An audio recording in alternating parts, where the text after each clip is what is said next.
Well, folks, this DC search for the Jets has been an absolutely wild journey with ups and downs and left and right, and we got a bunch of plot twists yesterday. It's hard to keep up, but that's why we're here, baby. Boy Green Daily starts now.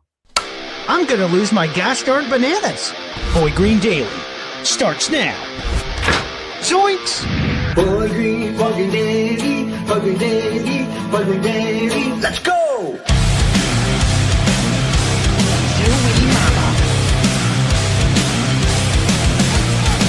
Put your seatbelts on. Get ready for the ride. We're the freaking New York Jets, so we're built for this shit.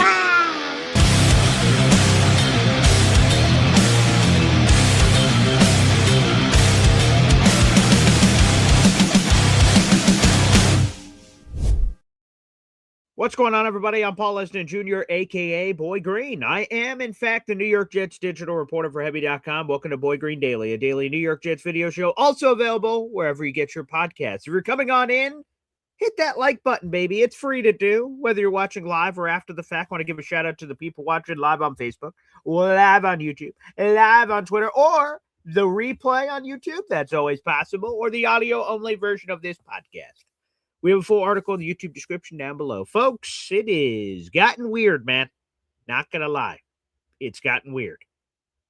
But let's try to take you through it, okay? So let's do the math of this equation, okay? And it wasn't told math would be a part of this, but let's hear it out. So the Jets, in their first round of defensive coordinator interviews, interview 8 people. 8 people are basically in the mix for the Jets DC job, okay? There's 8. All of those interviews are Zoom interviews. Those are virtual. And from that 8, the Jets say, you know what? We're going to cut down the group of 8 to a lesser number, and then we're going to interview those select individuals in person. So again, we start off with 8, and then we're supposed to cut down that list from 8 to a more finite number, and then the Jets go, okay, these 3 guys, these 4 guys, all right, let's make a decision. Okay. Well, several names from that list have now been eliminated from consideration. Okay, so we knew about this one already. This one is not new information. Matthew Arujo, who is the Miami Dolphins cornerbacks coach, he was in the running, and he took a job with the Jacksonville Jaguars. So he's eliminated, but that's not new information. We knew that. So he's out. So 7 people left. But 2 new people from that list of 7 have since dropped out. This was the news from yesterday. If you paid attention to our YouTube shorts, you've gotten all these updates along the journey. Okay. So Jim O'Neill, this guy has a ton of connections to Aaron Glenn. He's out. He signed a new deal with the Detroit Lions, according to NFL insider Diana Rossini of The Athletic. He's staying in Detroit. He got a new pay raise. He's staying there. But Jim O'Neill had plenty of connections to the Jets. He worked under Aaron Glenn when he was in Detroit. Aaron Glenn worked under Jim O'Neill when he was the defensive coordinator with the Cleveland Browns at the beginning of his coaching journey. They also crossed over with the Jets a bunch of years ago during the Rex Ryan era, so there's a lot of connective tissue. But he's out. So Matthew Arujo, out. Jim O'Neill, out. And then this from last night, Durante Jones, Minnesota Vikings defensive pass game coordinator and DB coach, has finalized a deal to be the next defensive coordinator of the Washington Commanders. That's where he grew up. That's his neck of the woods. So mama coming home was the call. So Durante is out. That means there are 5 names left. And the Jets' next DC should be one of these 5 names we're going to throw on the screen. Okay, let's throw it up here. But I'll read it for the audio-only listeners as well. So the next DC of the Jets, whoever that may be, will likely be one of these 5 names on the screen, unless the Jets interview new people. That would be surprising to me. If suddenly a new name enters the mix, that'd be, again, surprising to me. But hey, this journey's taken a lot of weird twists and turns, so you never know. Okay? So here are those 5 names that are in consideration. One of these 5 is going to be the next DC of the Jets. You have Ephraim Banda. He's the Cleveland Browns safeties coach. You have DeMarcus Covington, the Green Bay Packers defensive line coach and run game coordinator. You have Jim Leonard, the Denver Broncos assistant head coach and defensive pass game coordinator. You have Wink Martindale, of course. Long live Wink Martindale, former Michigan defensive coordinator. He's been around forever. And then you have Chris Harris, who is the interim DC. Now, from what we know of this group of 5, 2 of these 5, it is publicly known that they have done in-person interviews with the Jets. Again, those are the equivalent of the finalist of the group, the people that came back in for a second run. Great sign that they're heavily in the mix. They're the last two names on this list. That is Wink Martindale, and that is Chris Harris. Now, it is possible that the Jets also had in-person interviews with Banda, Covington, or Leonard, but we haven't heard of it yet because the Jets have been trying to keep everything in-house. But the two we know are Wink and Chris Harris. So those guys are firmly in the mix. And speaking of those two, let's try to catch up on all the updates here. Okay? So let's go to Connor Hughes late last night, right? So again, remember, folks, Wink Martindale has been the favorite, the early favorite, the leading favorite this entire time. Okay? This entire time, Wink Martindale has been the favorite. This past weekend, he had that second interview we just referenced. And by all the reporting from the beat reporters, they say, it sounds like it's not official, but it looks pretty good that Wink is probably going to be the guy. Well, now there's been a plot twist in all of this. According to Connor Hughes last night, the Jets and Wink Martindale are, quote, working through things. Time will tell if this leads to or breaks a potential partnership. The two sides have been conversing in varying degrees for quite a while. Martindale, going into his visit on Saturday, was considered far and away the front runner. This hasn't fallen apart yet, but I don't think he's as much of a guarantee as it seemed a few days ago. Again, we'll see. Whoa, what the flying hoot? The only logical explanation for this random plot twist in the Wink Martindale story is that Wink must have tanked the interview process. What else could have happened? He went into the weekend as a clear favorite, and now he comes out of the weekend. We'll see. What in the name of everything that's holy? Which has opened the door for the other four names on the list. Now, let's read the rest of the update. There's a little piece at the end there. Connor Hughes says a lower profile coordinator with Glenn calling plays is possible. Interesting. So now this is coming up. And Connor Hughes gave another update late last night. Coordinating candidates who have spoken with the Jets recently came away from those conversations believing Aaron Glenn wanted to call plays on defense. There is growing belief among league circles that Chris Harris as the DC and Glenn calling the plays, is the direction the Jets are warming up to. Now, before I give my opinion on any of this, I have a little brain theory here. I want to throw it out to the audience. You people let me know how you feel about this. Okay? So on the outside, if you're watching all this crazy hoopla, you may say to yourself, oh my God, the Jets are a disaster. They can't make up their mind. 1 second it's Wink. 1 second it's AG. 1 second it's Chris Harris. Wow, they're all over the place. And maybe that's the truth. The truth is what it is. It's laid out there. The Jets are so indecisive, they don't know what the hell they want to do, and it's a big disaster. Maybe that's possible. Or maybe, let me throw this out in the universe, okay? Let's throw this out there. Maybe Aaron Glenn is keeping things in-house, and the beat reporters in the audience are trying to connect the dots. They're trying to solve the equation, but they don't have all the answers. So maybe, just maybe, the Jets aren't the dysfunctional mess they appear to be. Maybe AG knows in the building what he wants to do, but the people on the outside don't. So they're led to speculate and say, oh, well, actually, maybe it's this. Maybe Wink's the favorite. No, wait a second. Maybe AG wants to call plays. No, wait, maybe it's this. So what's the truth? Are the Jets a dysfunctional mess? Are the beat reporters speculating? Is it some level of both? I'm not sure. But I just want to throw that out there in the universe. So let's get to all these different pieces that we have here, folks. I will say this. Let's be perfectly candid. All right. If AG decides to call the plays, one potential perception of that reality is that AG couldn't get a notable guy in here, right? It's possible. Jim Leonard's on this list, but we don't know if he's going to meet in person with the Jets, so we don't know that. He's spoken with them once, so it's virtual. We don't know if he's going to meet in person. Maybe he will be, and maybe they get this star-studded candidate. That's very intriguing. But maybe AG chooses to call plays because there's no better option out there.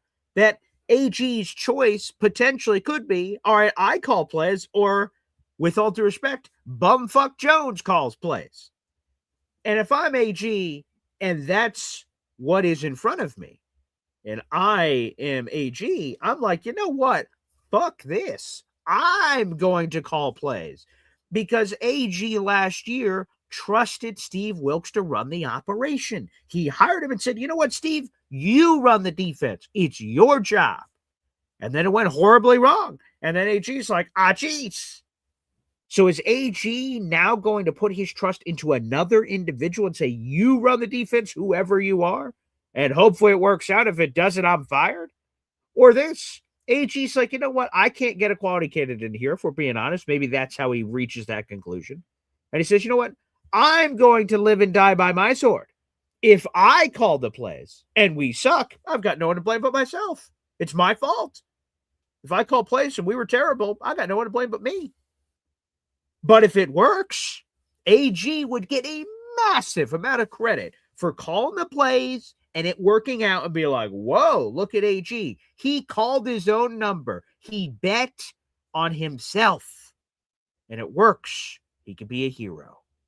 He could be a hero. He could be a hero.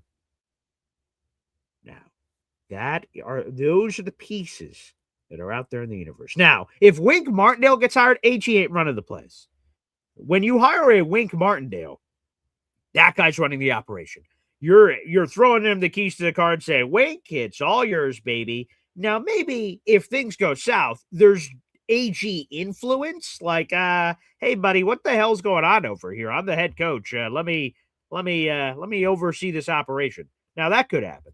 But at the beginning of this thing, at a bare minimum, Wink Martindale,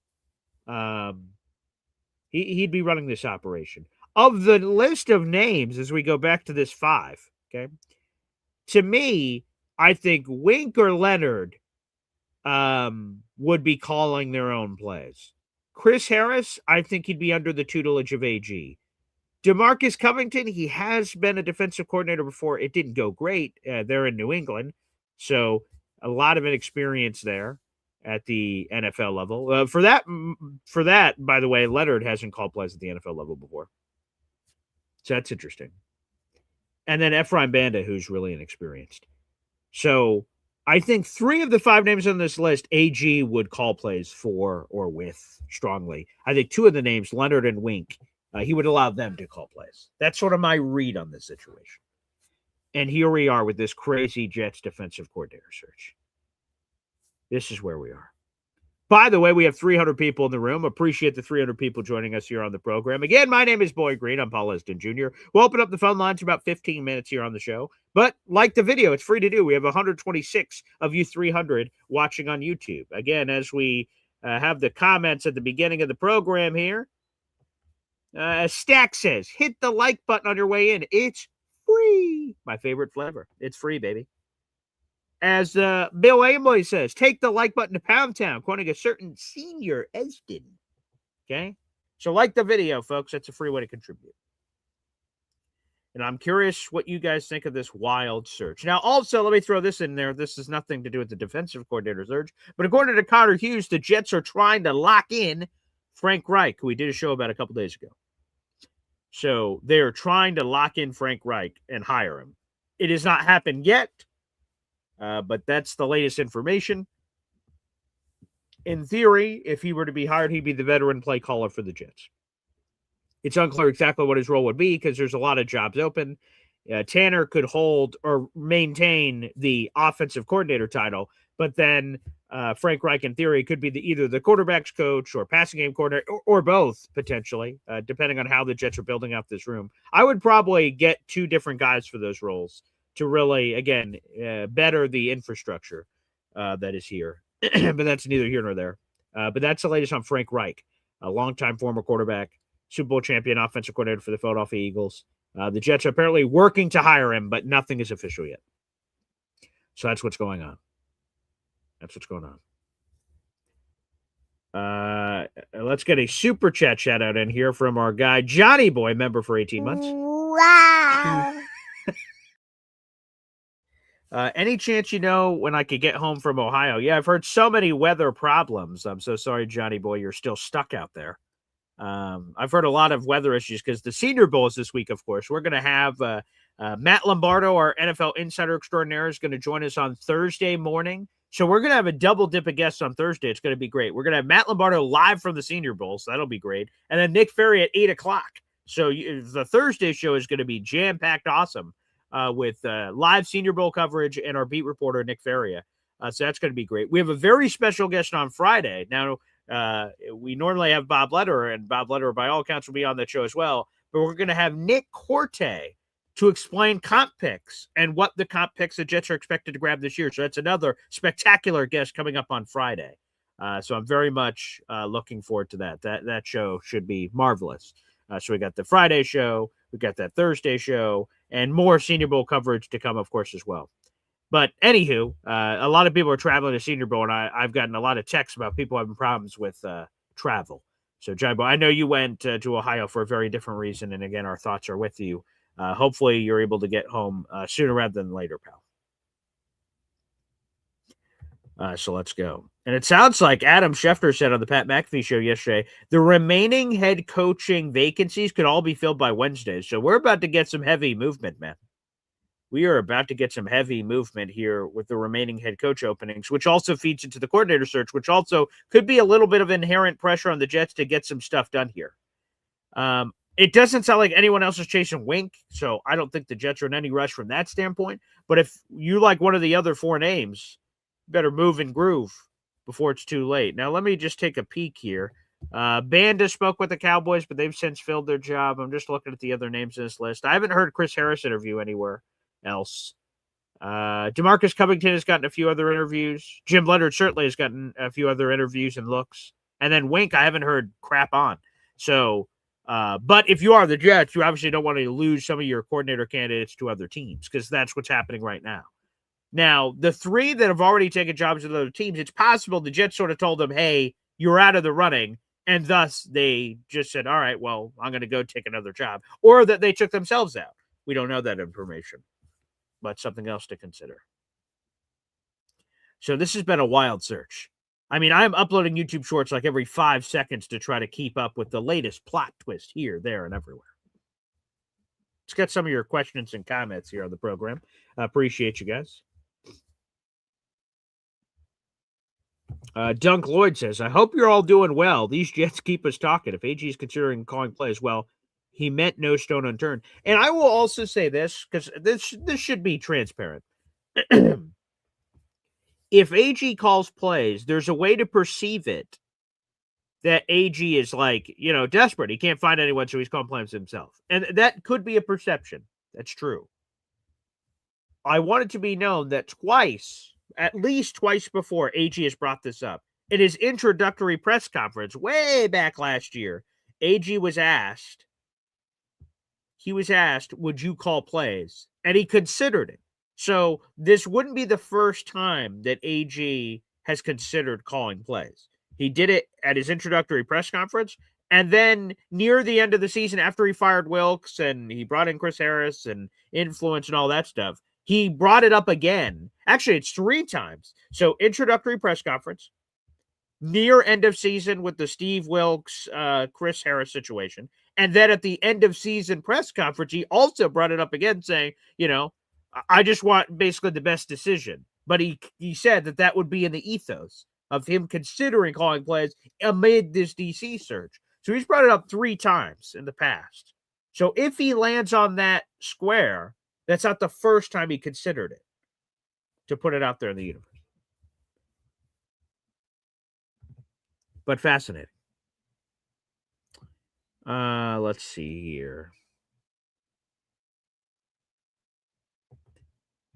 NC Green says, no doubt we'd be in way better shape if we started over. I'm not so sure. Again, look at some of with all due respect, look at some of the coaching candidates that are being hired right now. Let me just bring up the bingo card of NFL head coaching hires this cycle. So Kevin Stefanski, I wasn't that interested, to be candid. I wasn't that interested. 8 wins over the last 2 years. No thanks. Jeff Hafley, I had no interest in. I've seen him here in ACC country at Boston College. He doesn't intrigue me. So no. Of course, everyone's interested in John Harbaugh. Would he have come here? I have no idea. So sure, Harbaugh would have been interesting. Saleh, obviously he wasn't coming back. Jesse Minter, I had no interest in Jesse Minter. Mike McCarthy, personally, I had no interest in Mike McCarthy. And then that's the list so far. And then the other guys that are in consideration at this point are Mike LaFleur in Arizona. Apparently that's hot and heavy. He wasn't coming back here. And then people bring up Clint Kubiak. So just on that one real quick. So we slam AG for being a first-year guy. And then we replace him with another first-year guy? As much as a lot of you are hot and heavy, ooh, Clint Kubiak, ooh, Clint Kubiak. A first-year guy, I don't, if that's one of the reasons that people hated AG, and it is, a lot of people didn't like that, why would we just go for another first-year guy? Now, if we go with the first-year guy and he's offensive, and obviously we're not making a head coaching change this offseason, you make it next year, sure, I'm sure a lot of us are going to be open to it because we've had one offensive coach in 26 years with the Jets in terms of a head coach. So that would be different if they did that. But still, a first-year coach is the risk that we all said it was before. So I'm not sure. So I don't know if we'd just be in this better position, to be candid. Especially when you look at the candidates out there. Next year, so I want AG to work out. He is a former Jet. He loves this team. He's so passionate about turning this thing around, and he's talked about how important it is to him. And I love that about him. But if he does not work out next year, Mike Tomlin next year, Sean McDermott apparently is taking the year off. There's plenty of candidates of intrigue. And then there's going to be new ones that rise from the ashes next year. So I don't get why people say we'd be in a better position. A better position how? Feel free to call in later when we open up the phone lines. Explain to me how we'd be in this better position. Because I look at the candidates that are out there and I'm like, I don't think so. But, hey, different strokes, different folks. Troy Sturgis. BG, help me remember, was Mike Tomlin a defensive or offensive coordinator? Wonder if he has been asked to be a coordinator this year. Yes, he was a defensive guy forever until he became, I'll pull it up. He was definitely a defensive guy, for sure. Let me see what his specific coaching history was. Yeah, so, well, I guess technically you could say both, I suppose, because he was a wide receiver in college, and he did a little bit of wide receiver stuff, but he was mostly a defensive guy if you look at his full background. He was a defensive backs coach in 98. He was defensive backs coach in Cincinnati. He was a defensive backs coach with Tampa Bay forever. He was the defensive coordinator for the Vikings. So his most recent history, I guess, is defense, but he was a wide receiver in college. So maybe both, but I think he's more known for his defense. But I, with all due respect, I don't think Tomlin. I wonder if he's been asked, maybe, but it's sort of disrespectful. Like Tomlin didn't have a single losing season as a head coach. He's either going to enjoy family time or be a head coach. I don't think he's gone back to the coordinator well. With all due respect, I don't think that's happening for Tomlin.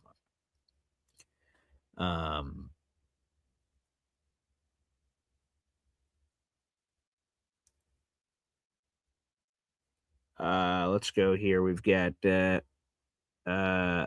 Scam Malikely, who says, I swear these Jets are the gift that keeps on coming.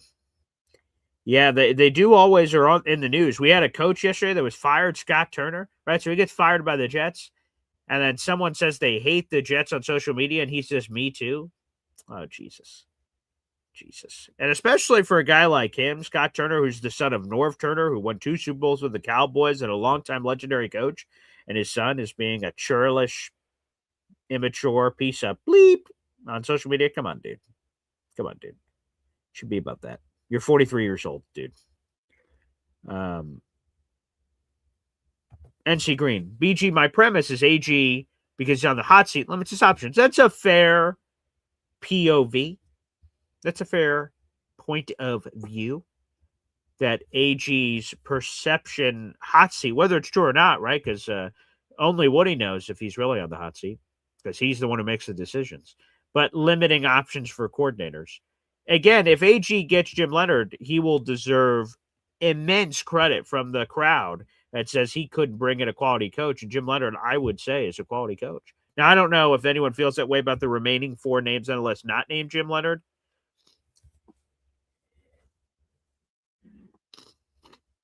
Excuse me. Sorry, I almost sneezed there.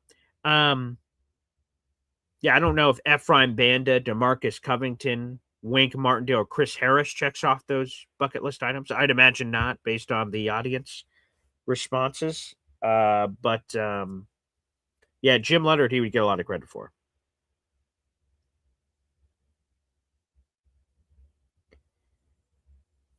Dave Briga says Kubiak might be a Bills candidate. They would have to wait out. Kubiak is on the Seahawks, of course. They're in the Super Bowl. So to even start that process, they have to wait 2 weeks. So they could wait. Now, if they do that, you lose out on the coaching staff that could get put together. So that's another factor. Let's keep reading some of your comments here. Sergeant CVO, great to see you back in here. I don't understand why we never hire an offensive head coach. It's worth a try. Yeah, we did it with Adam Gase. That was terrible. But I think there was plenty of red flags, and it wasn't the offensive stuff with Gase. Your division rival fired him, and days later, a week later, whatever it was, you hire him. That is a very arrogant move. That someone in your division says, this guy stinks. We don't want him. And then someone else in the division goes, yeah, you may say he stinks, but you don't know as much as we do, even though he was in your building. And I'm not saying teams don't make mistakes. That happens all the time. Wes Welker was once a Dolphin, and then he was a Patriot. So mistakes happen, right? People make mistakes.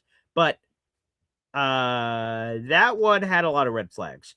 I would, to the overall point, right? You've zigged forever. Why not throw a zag in there every once in a while? Sure.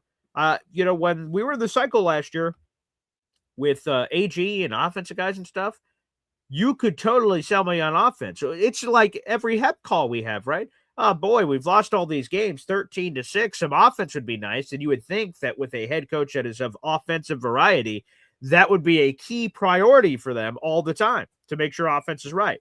So, no, yeah, an offensive guy, we've only had one in 26 years. That's crazy. Woody Johnson's been in the O for 26 years. We've only had one offensive guy, and it was a disaster in Adam Gase. But it wasn't a disaster like, we can never go down that path again. Yeah, don't hire a fired head coach from the division like that.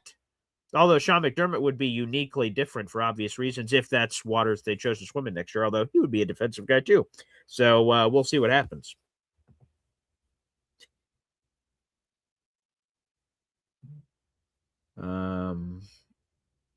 But I would also say this on the offense-defense thing, and maybe this is obvious, but maybe this is obvious. Let me check if there's any breaking news happening. We are ready just in case this does occur. Let me see. Yes, I did see that. Thank you. Thank you, Jared B, for that. I did see that. No, I can confirm that I'm not in the running to be an offensive coordinator. I am not, but thank you. Thank you for the social media posts that people were tagging me in yesterday. No, I'm not in the running, but that is funny. Inside thing there. Rico the Pup, aka Light Grenade, says Adam Schefter said Tomlin has no plans to coach this upcoming season, but who knows? Yeah, he said that, and Jay Glazer was even more emphatic, saying that Tomlin's just done coaching. And I'll tell you, again, I've explained this before. The pregame show of choice that I watched throughout the regular season is NFL on Fox, whether the Jets are playing on that channel or not. And then I flip over to whatever the Jets game is. I grew up on NFL on Fox, and Jay Glazer's been there forever. And he is on it, man. He is one of the best NFL insiders in the game. When he speaks, people should listen. He has great sourcing. He's very rarely ever wrong. And I'd like him to be wrong here because Tomlin's a really good coach, but he has strongly indicated that Tomlin is done coaching. And wow, that would be stunning. But maybe that's, like I said, how it all happens, how it all comes together. Another super chat shout out here. And let's go to Draft Geeks. Draft Geeks, a member for 8 months. Appreciate you, Draft Geeks. Wow. He says Joe Douglas's 2019-2020 offseason was a disaster class. Yes, 2019. He was hired in June of 2019. Well, again, that goes back to the uniqueness of it, right? So the Jets hire Adam Gase. They keep Mike McCagnon. Mike McCagnon spends unbelievable money. C.J. Mosley, Le'Veon Bell, does an entire draft, and then he gets fired in May. And we're like, what the? What? Wait a second. Why did you just fire the guy you let do an entire offseason? And then now you're hiring Joe Douglas, who's taking over what another guy picked. Now, I love C.J. Mosley. Now, Le'Veon Bell was a disaster and things of that nature, but like, what the hell? And then one of Joe Douglas's notable moves of that offseason was convincing Ryan Khalil to come off the couch out of retirement to be the new Jets center. And, oh, my goodness. So, yeah, that was and then 2020, of course, his first draft, Mekhi Becton is the first-round pick, and that sets the tone for a lot of mistakes. So, yeah, that was not ideal, Draft Geeks. That was not ideal, to say the least. Yeah, to say the least. Yes, by the way, I did a YouTube short yesterday on the snow situation. Yeah, it was up to my knees, which again, I'm short, so maybe that's not as deep as it is. But then I went out to the last night. I'm like, oh man, how deep is it? Like at the end of my, street driveway. It's up to my hip, which again may be up to someone's ankle in normal height. But yes, so we are getting absolutely lit up with snow. We're getting absolutely, unequivocally lit up with snow. That is true. I can confirm. Hey, by the way, let's do a couple of things here. We only have a couple more days left in January, believe it or not. Today, of course, is Tuesday, January 27th. The final day of January is this Saturday night, which, by the way, Boy Green Espresso Club members, we're going to do our live stream Saturday night. So mark your calendars accordingly. Again, we have 2 YouTube membership groups, the Boy Green Coffee Club, which is $2.99 a month, and we have the Boy Green Espresso Club, which is $5.99 a month. The $5.99 a month level, we are doing some exclusive content just for you out in the audience. And that includes a monthly live stream where it's just us. There's no audience, just me and you guys, which we have, I believe it's 13 members now of the Boy Green Espresso Club, which I'm very thrilled with. Thank you guys for that terrific response. So, folks, we'll be doing our live stream. Again, we'll do it once a month. And we're trying to recreate that same magic we had at the tailgate where we could just talk about whatever you guys want. Just hang out. Have a good time. So after the Royal Rumble, which is out in the Middle East, it's out there somewhere, the Royal Rumble, after that finishes, we'll jump on and we'll just chat it up. So because of the time zone difference, the Royal Rumble's at like 2 o'clock in the afternoon. And then so we'll be on whatever that is, something late so we could get the West Coast people in. So 8, 9, 10 o'clock, something like that, somewhere in that range. So Boy Green Espresso Club, we will be out there, which will be exciting. So I can't wait. So if any of you are the Boy Green Espresso Club, that is coming. So get ready. That'll be Saturday night, again, January 31st. That'll be coming up later this week. If you guys would like to join the Boy Green Espresso Club and you're watching right now, you can either attempt to upgrade. I'm told it's in the top right-hand corner to upgrade, or you can cancel your Boy Green Coffee Club membership and then hit the money sign on YouTube, and that should allow you to jump right to the Boy Green Espresso Club level if that's another way that you want to do it, to jump to the next level. It's basically exclusive content for you guys. That's what the Boy Green Espresso Club is for. There's YouTube Shorts. We have like 2 or 3 minute stories, every couple of days, talking about different things, funny family stories, funny sports stories. You get to talk to my family, and you get to learn a little bit more about them and things of that nature. So it's a lot of fun. And also, speaking of the end of the month, this is our raffle giveaway, folks. So make sure you guys jump on the train. All of these items will be gifted to someone on February 1st, which is coming up rapidly. Again, February 1st is on Sunday, so we only have a few days left. Every raffle ticket on this channel is $3, baby. $3 gets you a chance to win all these prizes. So we've got the New York Jets mint flip coin that comes with a certificate of authenticity. That's a real deal, folks. That is actual NFL jewelry. It's all yours. A Jets polo, Jets rivalry hat, Jets Boy Green Woody tailgate t-shirt. We have a few t-shirts and other items left over from the previous tailgate. We'll throw that into the mix. Plus, we have the official Boy Green merch shop down in the YouTube description down below.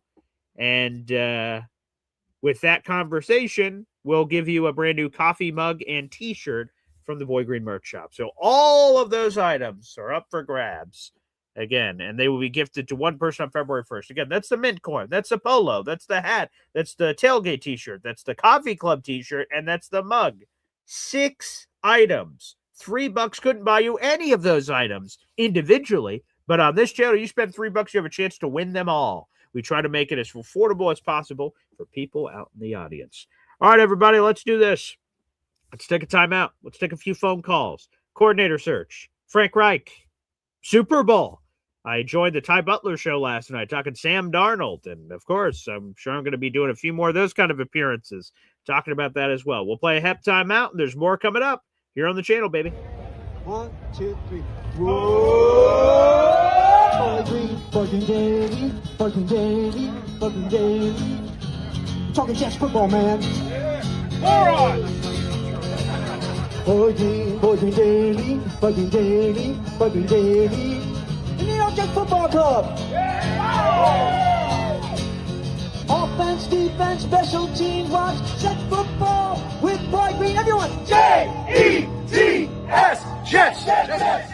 Boy Green, Bugging Daily, Bugging Daily, Bugging Daily.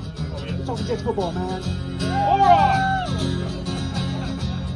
Boy Green, Bugging Daily, Bugging Daily, Bugging Daily.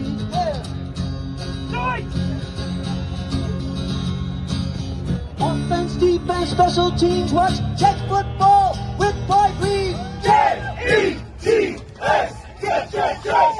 Let's go! You heard Hep? Let's go. That was, of course, a video from our tailgate this year. We're going to be doing it again this year, bigger and better than ever, and hopefully every year moving forward. So shout out to Lou B, Super Jets fan, Chef Kevin Gilbert. Those two will be key cogs in it. And, of course, James Woody, my partner extraordinaire, which, again, today is a Tuesday, so Boy Green meets Woody. We'll have another live show for you coming up at 3 o'clock. 3 o'clock. Hopefully you guys can tune in for that. Let's go to the phone lines. That is a pinned comment on youtube.com/BoyGreen25. If you're watching on Facebook or Twitter, no problem. Appreciate no matter where you're consuming the show. But if you want to call in, get your participation trophy, you must be over on YouTube to access the call-in link, which is pinned at the top of the chat. All right, with that being said, let's go to the phone lines. We'll start with the legend. All right, I don't know who has to follow up this guy, but good luck. It is One Punch Brigga, baby. What's up, Dave? Hey, good morning, Paul. So Good Winter morning. Wonderland. Winter Oh, my Wonderland. Yeah, how bad is it with for you guys? Well, I should have stayed in Florida. But I had a duty called, between Fair enough. work and church. So Yeah, there you go. but I was out yesterday and just like most of the day just trying to clean up. The whole neighborhood's Oh, my goodness. everybody's cleaning up. I had to go over to my sister's. It's but hey, it's a really old time winter. It reminds you of you Yeah, guys. that's for You're sure. you're too young to remember some of the winters. I mean, when in the late '70s and some of those '90s winters, it reminds me of those. But the problem is, most of the time we got our snowstorms in March when it was a little Yeah, warmer. right. This stuff stays. It's this stuff doesn't go away till this week's freezing. So Yeah, what are we gonna do? But yeah. yeah, this is all discouraging. What's going on, Paul? This is very discouraging. Yeah, it's very strange. It's all this. I mean, not the the weather is one thing. At least that's going to dissipate. The weather will dissipate as time goes on. Unfortunately, the whole situation with the New York Jets is not dissipating. It's only appeared to getting worse. And Yeah. I wish there was some answers. It just doesn't seem like there's answers until this whole Glenn deal runs its course. And I mean, just the things you see every day, like the Scott Turner take and things Yeah. like that. I mean, this is not good. This is just, I mean, this is a bad sign. We're stuck in this, this terrible situation. I mean, being a 60-year plus fan, I can honestly say this is possibly the worst time I've seen in my fandom. And I feel Oh, bad boy. for the younger guys and everybody else. And now I think it's getting very vicious between our fandom, with the For discourse sure. between each other. I'm starting to Divisive. think. I'm starting to really think about taking time off from maybe just tuning in your show and Jake's a little bit because I really can't deal with some of the guys that are unrealistic. Yeah, You it's know, getting intense. yeah, you make a comment and somebody's down your throat. I mean, come Mm, on, come on, guys. mm, Uh, it's just I just really think that how Woody's just not seeing that this is not progressing in a good direction. And it's very difficult to be, having a new regime and firing all the coaches. Then you're going to pay them again, and then next year you're going to go through this whole thing again. I mean, the guy's nobody's a good businessman just throws good money after bad like this. I mean, you would if think he's not. making money with the team. I mean, he's not going to sell it unless there's some kind of miracle from heaven that comes down. And Right. the situation now, okay, now he has a guy in his sights, Wink. And what did he Yeah. think? And what did he think bringing him in? That he's not going to want to call plays. That Wink is going to just come in. Number one, Wink has got to come in here and change his whole attitude. I mean, as Hmm. far as running some modern schemes inside of his blitzing. And Glenn has no idea. I mean, him taking over his signal caller on the defense is it's too much for him to handle. He couldn't handle it last year, just running the organization. I mean, it's going to turn out worse this year. I mean, you try to be optimistic, but you just see through, you look through the weeds and try to look down the road and look for a glimmer of hope, and you just don't see it. Mm. So, I mean, I don't know if you could see any better than I can through this whole conglomeration of garbage. Well, I would say this on there is a chance that everything you just said is true. That if AG were to call plays, that's overwhelming. He was overwhelmed with what he had last year. Now we're going to throw defensive play calling on top of it. That's true. But I would say this. First off, if he were to call plays, he would have months of prep time as opposed to being thrown into it in the middle of the season. You would have to hope that he would be able to do a much better job of, sort of spreading out his time. While last year was a disaster, he was an NFL head coach for a year. God, hopefully learned a thing or two about things that went right and a lot of things that went wrong. That heading into year two of knowing what being a head coach is all about, that also can help with some of that activity as well.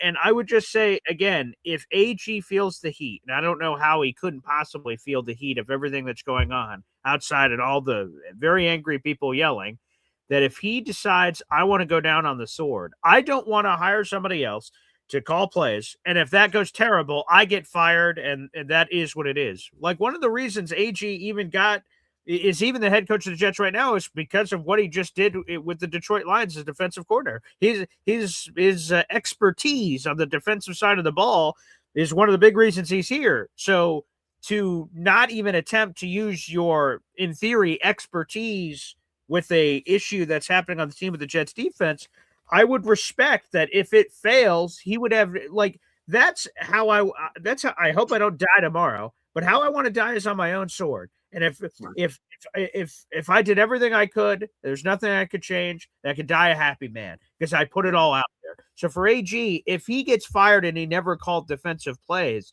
I think if I'm AG for the rest of my life, if it's the only head coaching job I ever got, I'd be thinking about that forever. What if? What if I just called plays? What if I just stepped in? So it's not official yet. We don't know if he's going to call plays or not, or he's going to hire Wink and Wink will just do it. But that would be on my mind if I'm AG.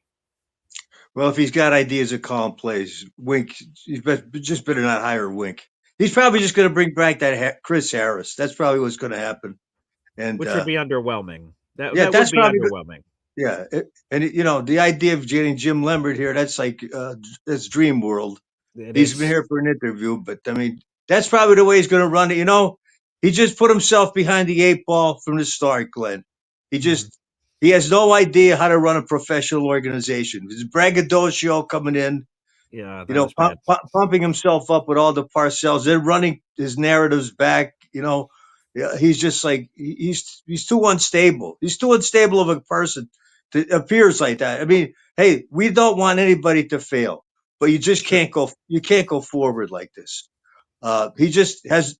He's just not running this as a professional organization in the best manner he can, and you see it by people just denying interviews and just all the negativity that's brought in. So Hmm. how he goes forward here, how we progress, it's got to start somewhere. I mean, you better start soon. Just don't start, going down there to all the professional on the mobile and things like that. Mhm. Uh, to see the players, you got to be, you can just let Muji pick the people because this guy, he's in a desperation mode. He may just put too much power into effect that he picks the wrong people. You Yeah. know, that's why I'm afraid of the next negative step is going to be picking the wrong people to save your rear end. Yeah. And then Mhm. we'll have to suffer more down the road. So he's got a lot of negativity to overcome. I don't see how he's going to do it. To be perfectly honest with you, if I were Woody, seeing all this stuff, I would just this afternoon, I would hire McDermott. Just a guy knows how to run an Wow. organization. Yeah, I mean, listen. Buffalo over the years got a lot of bad calls, and some of those calls were so iffy. Fred Pagula, who Sure. probably at this point he puts himself on the same scale as Woody. Firing a guy. I understand he didn't get over the top, sure, but I mean, the guy studied under Jimmy Johnson in Philadelphia. He's a Mhm. good coach. He would be good revenge factor. Oh, I mean, sure. I know that's a wild take, but it's just it's something that comes out of the negativity we're living in. Yeah, for It's sure. just I'm tired of it. I'm tired of it. I mean, how long can you hang on? I mean, every day, no, no hope. That's Yeah. all. That's how it appears. Mhm. And what else can be said, Paul? What else can be said? You know, just It's we got to. fair. Yeah, I mean, I want to just give us some signs of hope. Nobody said we. Hey, if we won 500 next year, that'd be like winning the Super Bowl. Oh, sure. Yeah, we That's how haven't seen bad that it in a is, long time. really. Yeah, So, yeah. so what do we aim for? We aim for just being mediocre. If Yep. we're mediocre, that's our goal right now. Yeah. Mediocrity. Yeah. That'd be progression. Mediocrity It instead would of be yeah, it would be massive progress. That's yeah. true. And to see that, and then we have to, see people rubbing salt in our wounds because of the Patriot situation, who were at the same Yeah. level as we were last year. So it's at least we got out of bed and we don't, with the snow's cleaned up, and we can just look forward to today. And so it's always good to speak to you and everybody else. We're all going through this together. I'm just gonna, I don't know, take it a day at a time. That's all we can do. So 100%. God There he bless is. everybody. God bless Dave Briga, One Punch Briga, joining us here on the show. Some truth, whether it's an uncomfortable truth or not, there was some uncomfortable truths there spoken about Dave Briga, about the Jets from Dave Briga. Excuse me. Again, the Sean McDermott thing that could generally make sense. Again, a defensive guy, so maybe that would piss off some people, but he is a proven successful coach. So the Jets have only hired one retread over the 26 years. That's Adam Gase. That went terribly wrong. Now, to the copy paste of the Gase thing would be going to a fired divisional coach. That just happened with Gase. But the obvious greater difference is McDermott was wildly successful in Buffalo. I think he would be motivated by a revenge factor and giving it back to the Bills after being, potentially done dirty. That'd be intriguing to me. That'd be intriguing. Again, offensive guy, as some people have mentioned, is intriguing if it all flops and doesn't go right. But again, I reiterate on the AG thing, and then we'll go back to the phone lines here. I'm Again, I obviously want Jim Leonard, and I see we have a lot of there. Where's your giddiness, Paul? Where's your giddiness this morning? We'll see. I don't know. I'm more confused than ever now because it seemed like it was potentially heading in a Jim Leonard direction, which excited me as other jobs are closing up. But now I'm confused. Now I don't know what the hell is going on. So I don't know if this means they're in on Jim Leonard. I does not know if that means they still end up with Wink. I do not know if it's now aging Chris Harris. I don't know. There's a lot of I don't know. I'm just trying to absorb as many updates as possible here and try to let that marinate on the brain and then be able to share updates with you guys. So I'm very confused at this point about where this search is going. But hopefully the Jets know what the hell they're doing. Again, I'm not. If AG ends up calling plays and that's what they do, and they hired Chris Harris. I'm not going to lie to you. I want to keep it straight with you guys 100% of the time. I don't want to give you fake optimism. A Chris Harris hire would be underwhelming. Now, part of that's not Chris's fault. Like Chris, he was the interim DC for 3 games. The hay was in the barn. What more could Chris have done? He wasn't changing schemes. He couldn't. Personnel was what it was. Injuries were there. So I didn't expect much, to be honest, when Chris Harris stepped in. And then the defense was just as terrible as it was before. So I don't blame a lot of that on Chris, to be honest with you. It was a lose-lose situation. Unless he turned it around and did awesome. Like, he obviously would have gotten credit for that. But besides that, I don't put a lot of blame on him. But it would just be underwhelming to have the season that we just had and to promote someone from within. And then the sales job to us as fans is, hey, man, sure, he was in that secondary as a former secondary guy. We didn't have a single pick. But you know what? Damn it, this. To be candid, that would be underwhelming. Now, underwhelming doesn't mean it wouldn't work, but it would just be on the surface of off-season level. You're not going to hear me go, woo, Chris Harris, baby. That's what I'm talking about. I will unlikely have that reaction if Chris Harris is hired. That's unless some new information is presented. I don't know how that would be the take, candidly. But again, we don't know what the hell is going on with the search. The only thing I do know is that it's going to be, I would imagine, one of these 5 names is the defensive coordinator, but we'll see who. Let's go back to the phone lines. Plenty of callers here. Up next, Hap. Hey, Paul. Hey, fellas. Yeah, McDermott would be a hell of a coach. I really like he's a good coach. And I think they made the wrong move over there. I think they should have got rid of the GM. The Bills head coaching search. Right, we're all talking about this Jets defensive coordinator search is a disaster. Their head coaching search right now is it looks like a whole shit show. So I don't know where they're going. And again, according to Schefter, it sounds like a lot of people are going to start making hirings, which means Kubiak, for all these fans apparently fearing Kubiak in the chat. Oh boy, he's going to go to Buffalo. Sounds like he's not even going to be an option for Buffalo. If they're making a hire this week, they can't hire Kubiak. So yeah, I don't know what the hell's going on over there. Well, I don't know. Right. But anyway, I'm starting to think, was the Dan Campbell thing, was that a fugazi, and was it all built? Was it Ben Johnson? Was that the special sauce over there? It's a good question because look, Ben Johnson immediately goes to Chicago, has great success, and they're a throw away from being in the NFC Championship game. And who knows what happens once you get there? And then Dan Campbell, 1 year away, has not looked great. So let's see. They just hired, who the hell did they hire at offensive coordinator? The name escapes me. They didn't get like a big name for sure. So I'm curious how Detroit turns around or doesn't turn around. Do they just continue to implode? Or did they implode because they don't have Aaron Glenn anymore? I don't know. But even Aaron Glenn, he didn't have great numbers, but he did have a serious injury problem over there. Of course. Right. But he did have Aiden Hutchinson. Sure. That's a little that bit helps. Of an Yeah. That helps a little bit. I don't know. Like you said, is it better for AG to go out on his own sword and like bring up Chris Harris just to do the day-to-day and him to do the play call? I don't know. I don't really know at this point. We'll see. Hopefully AG was humbled this season and he goes, you know what? I got to put myself under the microscope and say, what did I do wrong? And I hope he has that in him to reach down deep, because that's going to be the hardest thing to do in the world, is to look at yourself and say, like, you know what? Maybe I fucked up. Maybe I have to like reevaluate how I go about this. And I think that's, go ahead. No. And just off of that, like, if you're AG, how could you not come to that realization, right? That you come with this braggadocious energy and you're, and then all of a sudden, these things that you say immediately fire back. How do you not? Again, it's difficult, to your point, right? To look yourself in the mirror and you present yourself in a certain way all season, and it goes so horrifically wrong that, like, if you're AG and you're looking in the mirror, you have 2 paths to take.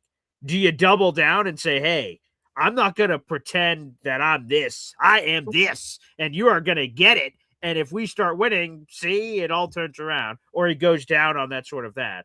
Or is there an adjustment of like, oh boy, that was an epic disaster. I really need to there's all these months of time. His next time he's going to speak to the media is about in a month at the NFL Scouting Combine. That'll be the next time he's presented in front of us. By that point, the coaching staff will be finalized. It'd be crazy if they weren't, because like free agency is like 2 weeks later. So you have I to have all know. that stuff in order. So, We're up but against it that is already. difficult. It's easier said than done, to your point, though, Hep, Yeah. about actually being able to, because that's uncomfortable. Like, right? That had to have been very embarrassing. AG, by all, I've never met the guy in person. He seems like a super prideful guy.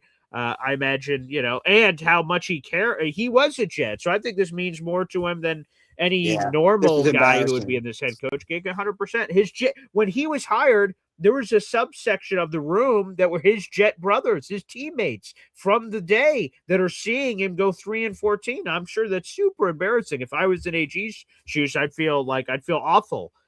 So yeah, let's see. I know. We're up against it next year. You saw the schedule. I don't see a lot of wins there. Um, I think the way he can save the job is score a ton of points, and that's something we 100%. haven't seen in a long time. And I think a lot Right. of people would be like, "All right, we didn't win, but you know what? It was exciting. We had some good games." I think that might buy him another season. Who knows? We'll check it out. We're day to day, guys. Love you. That's it. Appreciate you, Hep. Yeah, and just to carry over that last point of the conversation, by all accounts, AG is demoting Tanner Engstrand. If the Jets offense immediately scores points in this new world, if it's Frank Reich or whoever they bring in, AG gets credit. Wow. Okay. He had Tanner. That didn't go great. I know there's a lot of people. We talked about it yesterday. I'm not going to rehash the conversation, but a lot of people caping for Tanner Engstrand. I'm like, who is a part of his PR team out there? I don't understand. But whatever. So if AG, but in both directions, right? So if the offense continues to suck, there's going to be the Tanner people in the audience saying, "Oh, you shouldn't have demoted him."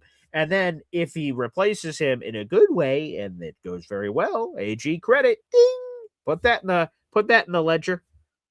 That'd also be a part of that conversation. We have 400 people in the room. Appreciate that. Make sure you guys like the video, hit subscribe. 200 of those 400 are on YouTube. Hit that like button, folks. That's a free way to contribute. If you're just joining us, we have a full article in the YouTube description down below.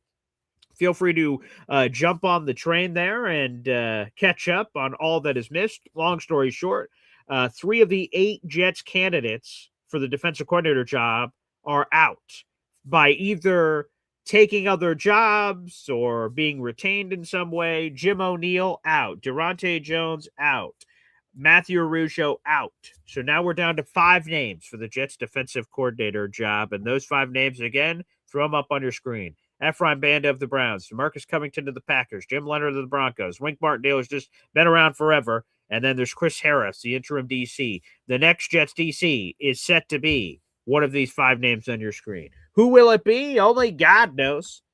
But we'll see what happens throughout this process. Also, everybody, I want to make sure I do this right quick. Let me throw this up in there. I want to give another massive shout out to the audience for all the support on the channel. Our MC Show digital channel this week surpassed 500 subscribers. We're already up to 540 subscribers. So people, I'm going to throw this up in the YouTube chat. I'm going to throw it up on your screen as well. This is another YouTube channel where I talk Jets. Our Jake Asman weekly interviews are on this channel. We're going to have Nick Ferry on this channel this week. We're going to talk some NFL draft. We have our live NFL shows. So people, if you love the Boy Green experience, make sure you support my other YouTube channel here. We just passed 500 subscribers, and we're trying to grow this baby. Our next goal is 1,000 subscribers. We want to double it up. That gives us so many more opportunities. We're going to have memberships and merch and all kinds of stuff.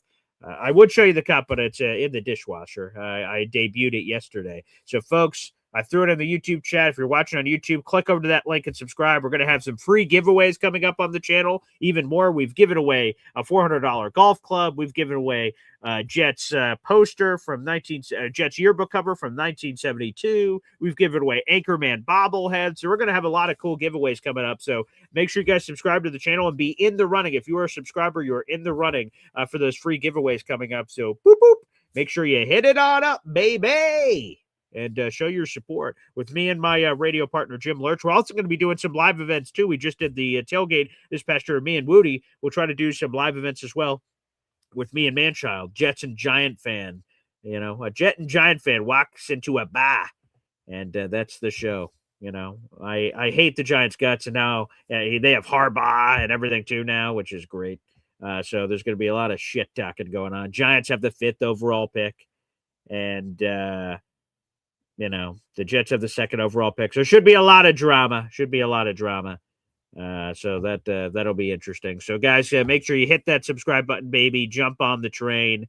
It'd be a lot of fun. And I see subscribers are jumping on already. That's awesome. So thank you guys for the support. That's amazing. Appreciate it. Boop. Let's head back to the phone lines, baby. Appreciate you guys. And keep that train rolling. Let's jump over. We've got Troy Sturgis here, baby. Hey, DG. How's it going? Hey, what's up, Troy? Hey, just want to let you know, I totally agree with what AG's doing. Okay. The fact that he ain't standing pat on what he had. Yep. What, as a Jets fan, I think that everybody should be excited instead of kind of clowning him, because he did the one thing that I was hoping he did was going to downgrade Engstrom. Yeah. And so as far as bringing in a new offensive coordinator, I think that's exciting. Mhm. What are you guys expecting to do? To stand pat and try to go another 3? That's what I'm saying. That's I guess what I don't understand from the fans that are like, if AG did nothing and he brought everybody back, he'd be getting lit up for being complacent and stubborn and all these other things. He makes changes. Oh wow, what are you going to change everyone, you loser? Like what? Like no matter what he does, people just yell. I don't know. Yeah, and if he does call his plays on defense, that's up to him. He's a head coach. Of course. And there's a lot of head coaches that do call their own plays. Bingo. What's his name? All these people say, can AG handle it? I don't know. All these other head coaches can handle it in the league. He did have an overwhelming response whenever he first got in, and he admitted that. And he is obviously trying to do a better job second go around. Mm-hmm. Now, if it all fails, then we're back to the drawing board. Mm-hmm. But I still believe whatever he goes this year, he's still going to be a coach for the following season. Yeah, there does seem to be something for that is going to happen. So possibly, if not, it'll surprise me, because I do believe Woody's in this for the long haul. So, unless I'm still praying for Jim Leonard, and it's still open. So 100%. Everybody keeps saying that there ain't no way. Well, he hasn't took a job, which he hasn't been able to. But and now he can. The Broncos are limited, so he could, in theory, if the team has done the right things, Rooney rule wise. That's a tongue twister. He would be able to take a job if he so saw fit. So, it remains alive until it's not alive. And by the way, I just want to put this out there because there's been some misinformation out there in the universe. I've been told Jim Leonard is staying. Paul, didn't you see the Rappaport report? And people, the fine print is important in life. People are sharing a tweet from the year 2025. Folks, it's 2026. So, yes, the tweet that I've been tagged in 1,000 times said, Paul, look, Jim Leonard staying in Denver. Folks, that's from a year ago, okay? That is from a year ago. Please check the timestamp before you tag me in things. Jim Leonard has not decided to stay in Denver publicly from all the information we have right now. So I just want to address that out in the audience. Yes. And one more thing. Yes, sir. Arvell Reese and Will McDonald, do you feel like they're the same player? I do not. No. I do not. Will, I'd hate to draft Arvell Reese and have two of the same body builds trying to do basically the same thing. So, I would say that Will to me is I think he's going to be better served as a pass rush only guy. It seems like he has struggled immensely in run defense. Arvell Reese, from everything people tell me, he's just got this country strength and he is strong as an ox. And they love that about him. There's sort of a versatility that he can play off-ball linebacker. He can play pass rusher. A lot of people think he should just be a pure pass rusher at the NFL level, but no, I wouldn't put them in the same category. No, again, if you're the Jets and you reach the conclusion that it's flip a coin between those three pass rushers at the top, David Bailey, Reuben Bain, or Arvell Reese, I think that puts Will in a better position. So, no, I wouldn't be worried. Like, I guess if you want to worry about any of them, I hear people have criticisms about Bailey and whether how complete overall of a player he is. I guess he's the one that you could raise some eyebrows at if you wanted to go in that direction in terms of his run defense abilities. But no, the other two I would be totally copacetic with. Yeah, I like the Reuben Bain as far as to get our JFM back. I do believe that's yeah, please. Sure. And anyway, that's all I got. I'll let you get to the other callers. Thank you. There he is, Troy Sturgis, baby, one of my favorites. And again, one of those Boy Green Espresso Club members, baby. Pew! Which, by the way, speaking of the Boy Green Espresso Club, again, our first live stream will be coming up Saturday evening. So if you guys would like to participate in that, again, if you're in our YouTube description down below, it says join the Boy Green Coffee Club or Espresso Club by clicking here. That should give you an upgrade button as well. If you're a Boy Green Coffee Club member, you want to jump to the next level. Or if you're a no member, you're just a subscriber to the channel and you want to jump to one of those two levels, that will allow you to do that as well in the YouTube description down below. So keep that rolling, baby, here on the channel. All right, let's go back to the phone lines here. Okay, let's go back to the gosh darn phone lines here on the channel. Again, that's youtube.com/boygreen25. Let's keep all the energy cooking here on the show. And up next is a Chris Harris defensive coordinator supporter. Love to see it. What's up, Alon? We spoke 24 hours ago. First of all, before I make my comment, yeah, to Troy, David Bailey is much more like Will McDonald. Okay, perfect. Okay, good. I thought David Bailey is just better Will McDonald because I think David Bailey can get off the ball much better. Fair enough. Touche. Arvell Reese is as versatile a chess piece as a defensive team could ever have. And he's the guy I'd want. He's 20 years old. Okay, interesting. Who could play on ball, who could play off ball, a guy who could play so many different roles. And he's only 20 years old with such a huge upside. I know people are on the Bain train. I worry that he's more of a tweener, inside, outside, a guy you can move in. I'm not a big fan of 275-pound guys on the edge. Unless you think he's Terrell Suggs, and I just don't think he is. T-Sizzle. Hey, baby. Yeah, Terrell Suggs was an all-time great. I don't know if Reuben Bain's that. Yeah, hopefully T-Sizzle gets into the Hall of Fame one day, by the way, too. He's been on the precipice for a little bit here. I hope T-Sizzle ends up making it in. And by the way, speaking of like Arvell Reese, if Daniel Jeremiah's mock draft can be spoken into existence, you did see it. That he had Arvell Reese number 2. Okay, whatever. Of course, Arvell's going to be available.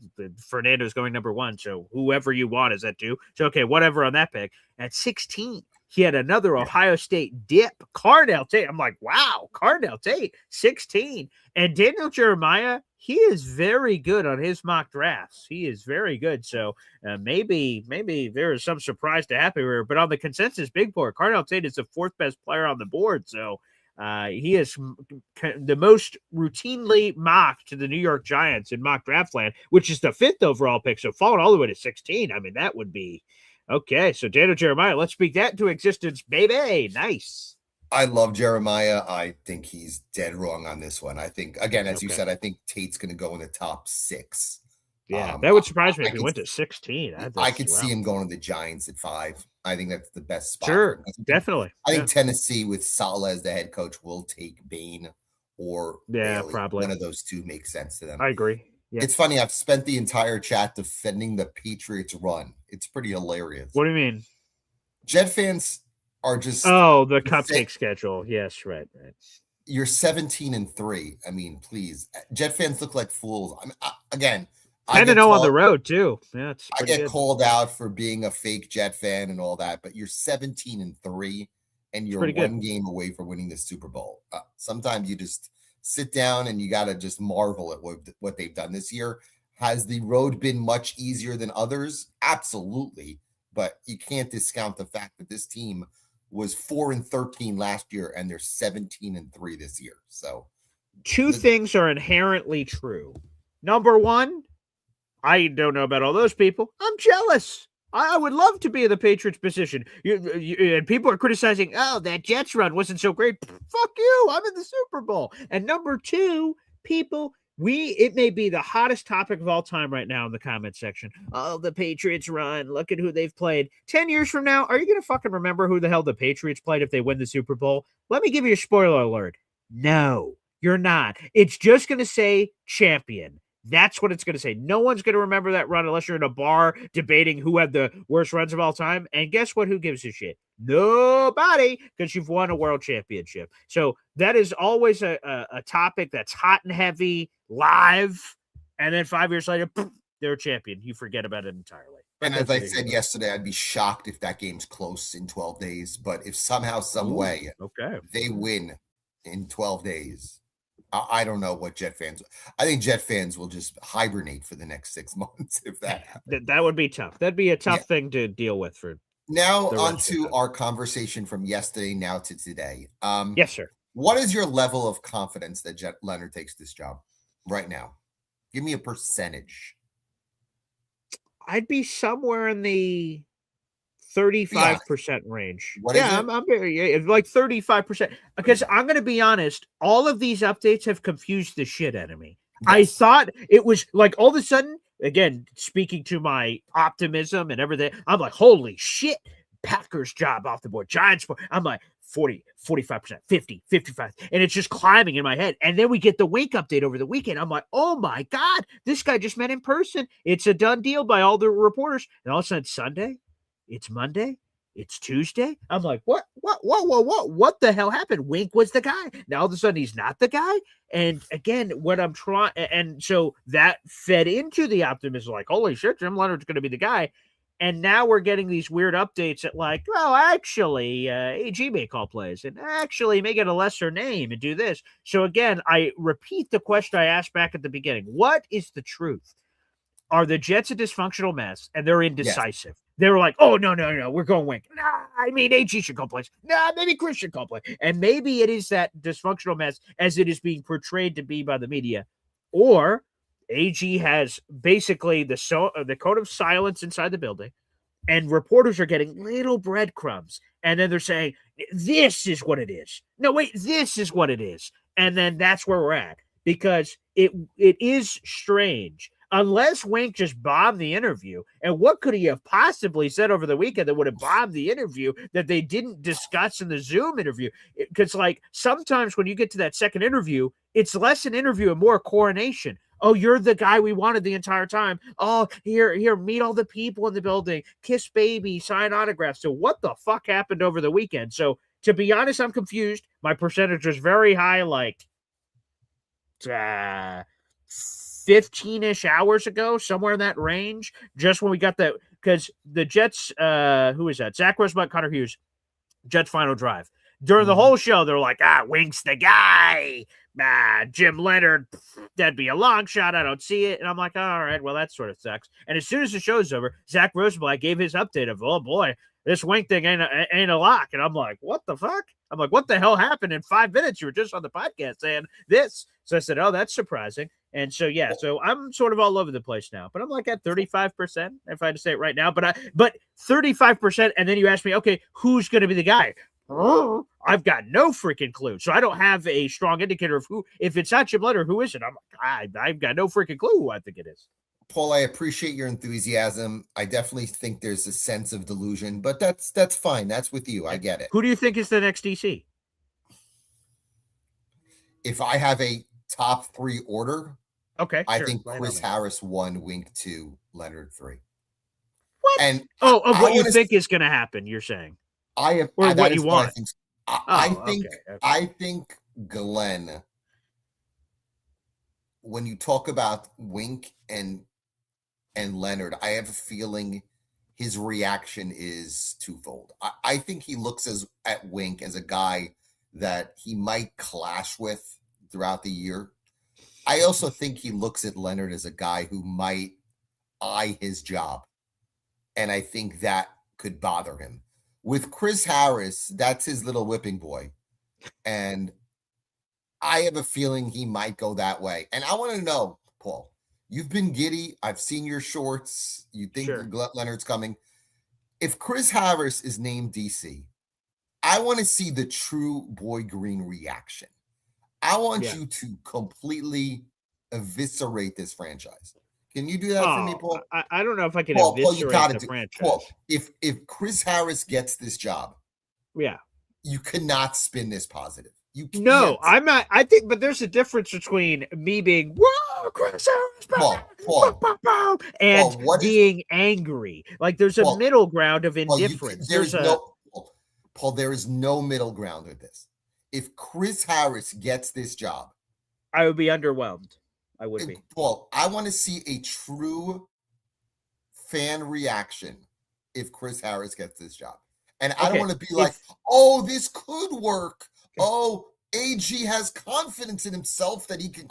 Paul, I want to see an angry Boy Green if Chris. If you want to see an angry Boy Green, here are the necessary ingredients for that stew. It's this. It's Chris Harris being hired, and it's finding out Jim Leonard's like, wow, I would have taken the job. Well, good luck. Those are ingredients of Boy Green blowing his lid and going like, what in the name? Especially if Leonard just gets nothing and he just stays there. Now, there's a chance he could have reached that reality regardless of the Jets situation, that he's just like, Vance Joseph, if he doesn't get a head coaching job this offseason, I'm sure he's going to get it next offseason. And by my time, I'm going to be the Denver guy. Or next year, if Vance still doesn't get a job, I'm like, fuck it. I'm going to go somewhere else. I gave it a chance, and now I'm going to go be a DC somewhere else. So that's possible. But, right, if there are some whispers or leaks that Leonard basically stays in his role of what he is, and it leaks out, boy, I would have really taken that Jets job. That's crazy. And they hired Harris instead.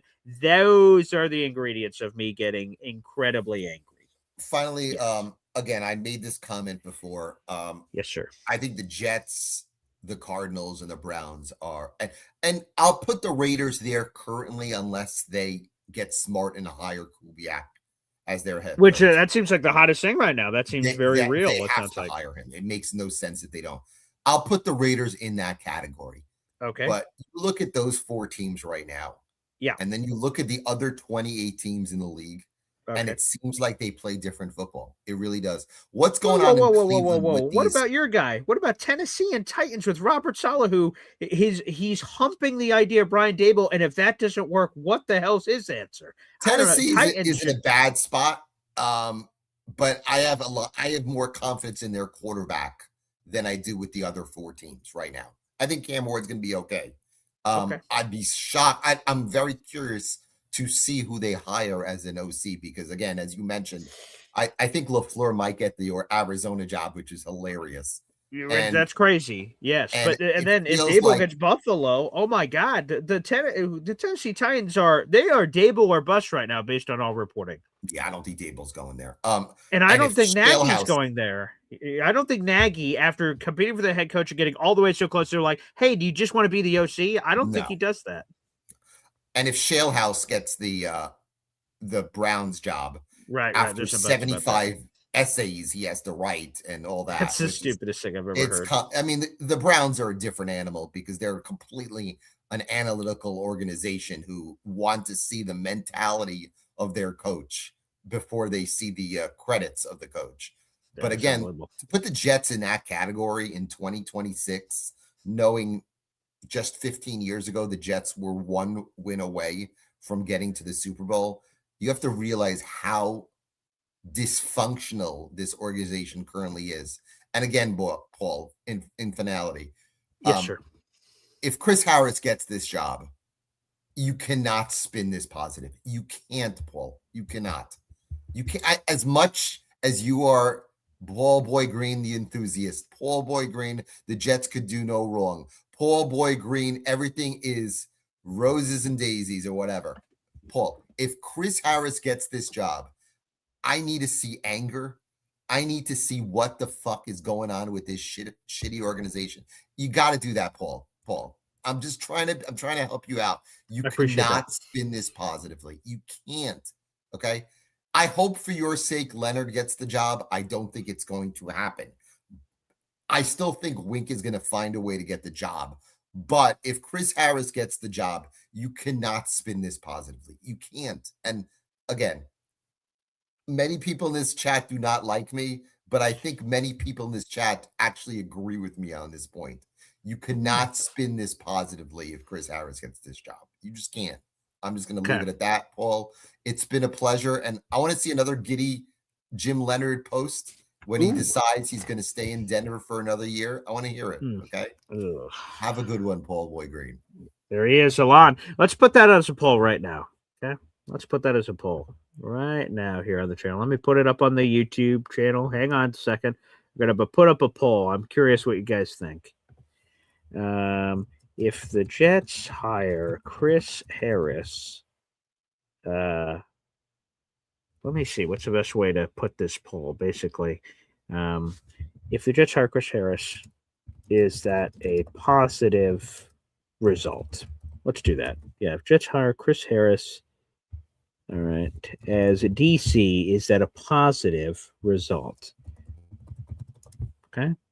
Yes, that's what I'm talking about.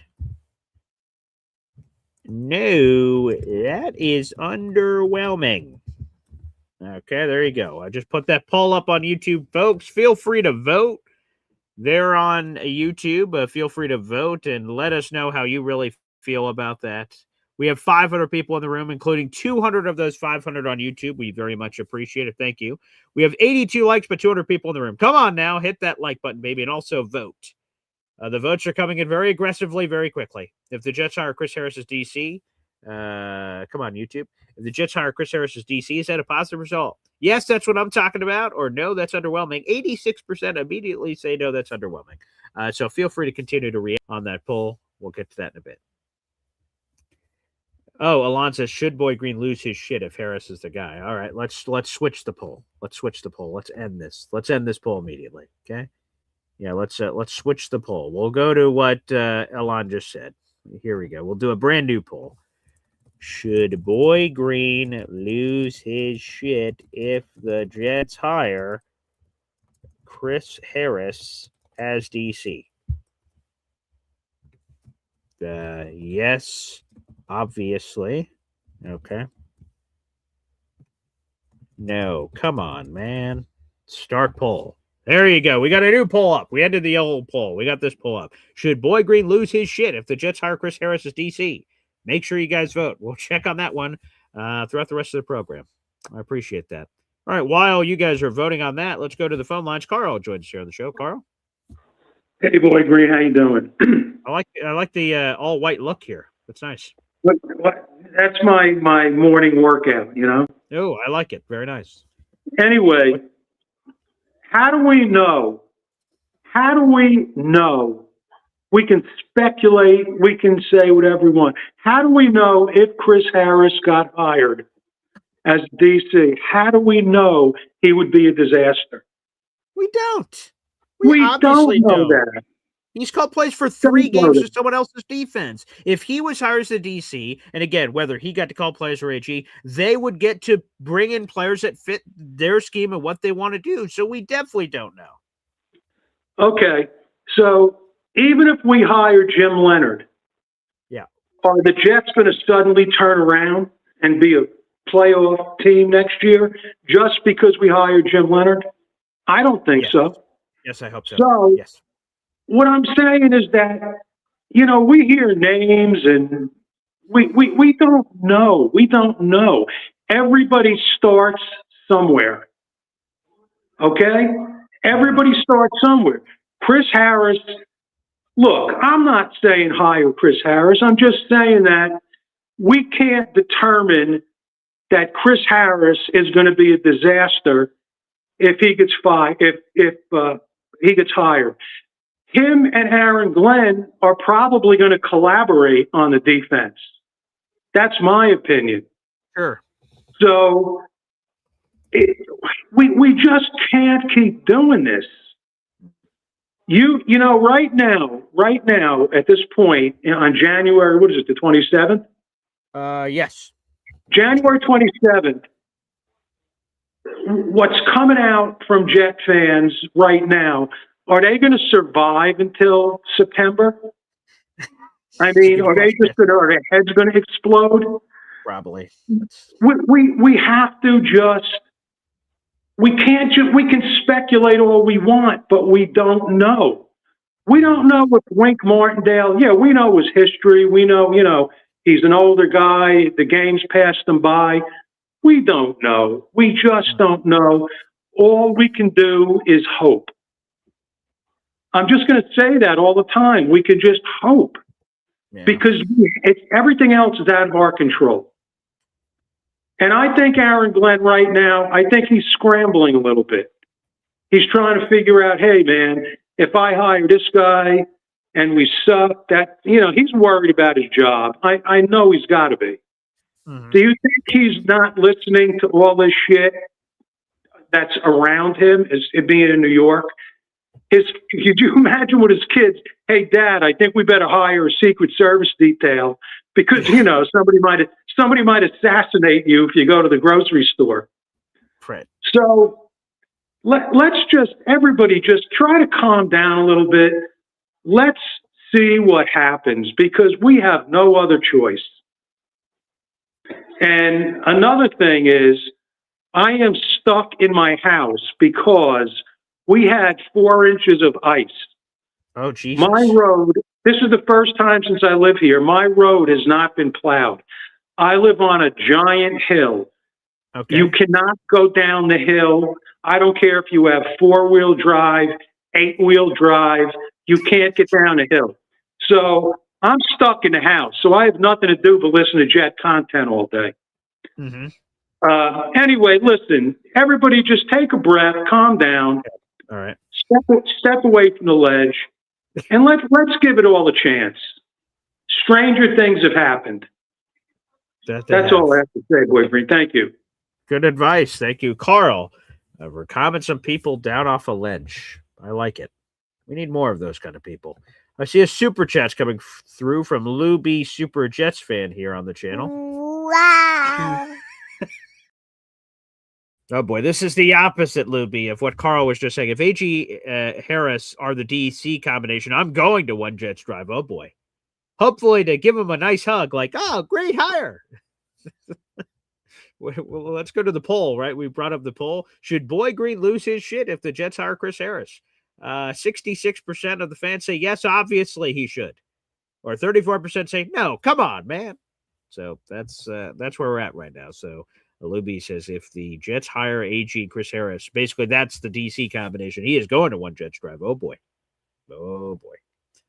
Let's see this exciting Mac Attack. Mahar Khalil has upgraded to the Boy Green Espresso Club. Yes, sir. Let's freaking go. Again, that is our new YouTube membership group. You guys can either join that with the little money sign if you're watching on YouTube right now, or go to the YouTube description down below. This is our exclusive Boy Green Espresso Club, the double espresso shot. This is where we have private content just for you. We have YouTube members only shorts that you guys get to see, all kinds of cool stuff of Jets memorabilia and stories from my house. And then every month we do a members only live stream where we talk about career advice, just hanging out, family, Jets, anything and everything is on the table. We're having our first edition of said live stream. It'll only be Boy Green Espresso Club members. Coffee Club members can't watch. The public can't watch. It'll be live as we're doing it all together. That'll be on Saturday evening. So very much looking forward to that. That's going to be a lot of fun. So, Mac, you're in the group, I believe, if I've been keeping track of my math, you're the 13th member of this group, Mac. So on top of getting all that new exclusive content, that's all yours. Also, you get 5 raffle tickets, buddy. You're back in our top 5 raffle tickets for this month. 5 raffle tickets. Raffle tickets are normally $3 a piece, which would be $15. But yet, it's only $5.99 to join the membership. So we grease the wheels and give you guys some bonus raffle tickets for jumping to the next level. So, Mac, we appreciate that. Thank you, and welcome to the Boy Green Espresso Club. It's been a cool new membership group created this month, so people keep joining the army, baby. It's a lot of fun. Mac immediately asking, what's going on with the OC search for the Jets? Again, the latest information we have that we'll go back to the phone lines here is Frank Reich.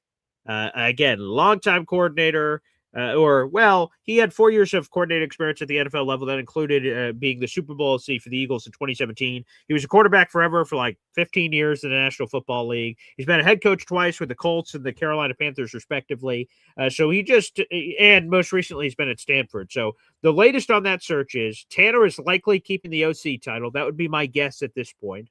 But he won't be calling plays according to Connor Hughes. Frank Reich, if hired, would be the veteran play caller in the room. Now, the curiosity with Frank, is he the passing game coordinator, which would replace Scott Turner? Is he the quarterback coach that would replace Charles London? Does he serve in both roles? Do the Jets hire Frank Reich and they get another guy to fill the opposite position? So Frank Reich was passing game coordinator. Do you hire someone else to be quarterback coach or vice versa? Frank Reich's quarterback coach, you hire a PGC, passing game coordinator. Let's see. I'd build the bleep out of the room. So Frank wouldn't be the only hire I'd make in the offensive staff room, but he would be one I'd be very titillated about. So yes, Mac, that is the latest. Thank you for joining the Boy Green Espresso Club, and that is the latest. Excuse me, on that OC search. And man, you guys are getting feisty in the comments section. Good Lord have mercy. Man, it is very divisive in Jets land at this point.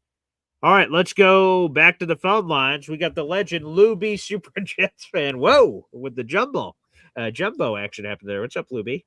My head doesn't fit in my other hats today. BG, you cannot be on board with this DC stuff with Harris. I'm not. BG, come on. I would be very underwhelmed if he was the hire. Underwhelmed. BG, you better break the screen.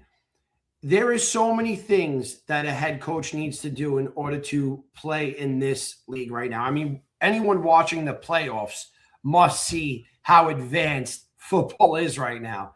To think that AG, after being the worst in history, is going to say, actually, I'm going to ride the bike and juggle at the same time is crazy, BG. And you know it. I know you know it. You know. No, come on.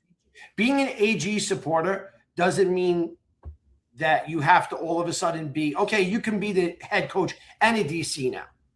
With all the cap space and all the draft picks, we have a window of time that we need to strike. So I understood why they were putting Tanner, reducing his responsibilities, because you got to have the best right now. In order for AG to save his job, he needs the best OC and the best DC. And then they have to help fill the rest of the squad. Of course, yeah. To think that he can be arrogant enough to say, you know what? He could have tested that with Chris last time. He could have. He could have tested it before he tested this season out. And That's all fair. these people's jobs that have been lost. Like, we forget sometimes these coaches that got let go, they have families, they have bills, right? They just got let go. Why? Yeah. Because it was done so now we're going to do that again to other people. And oh, wait, we have to guarantee them 3 years of salary now. AG is becoming a very expensive coach, right? I just think that, and even with Carl, I understand what you're saying. Hey, Chris Harris could be good, but can we really take any chances right now?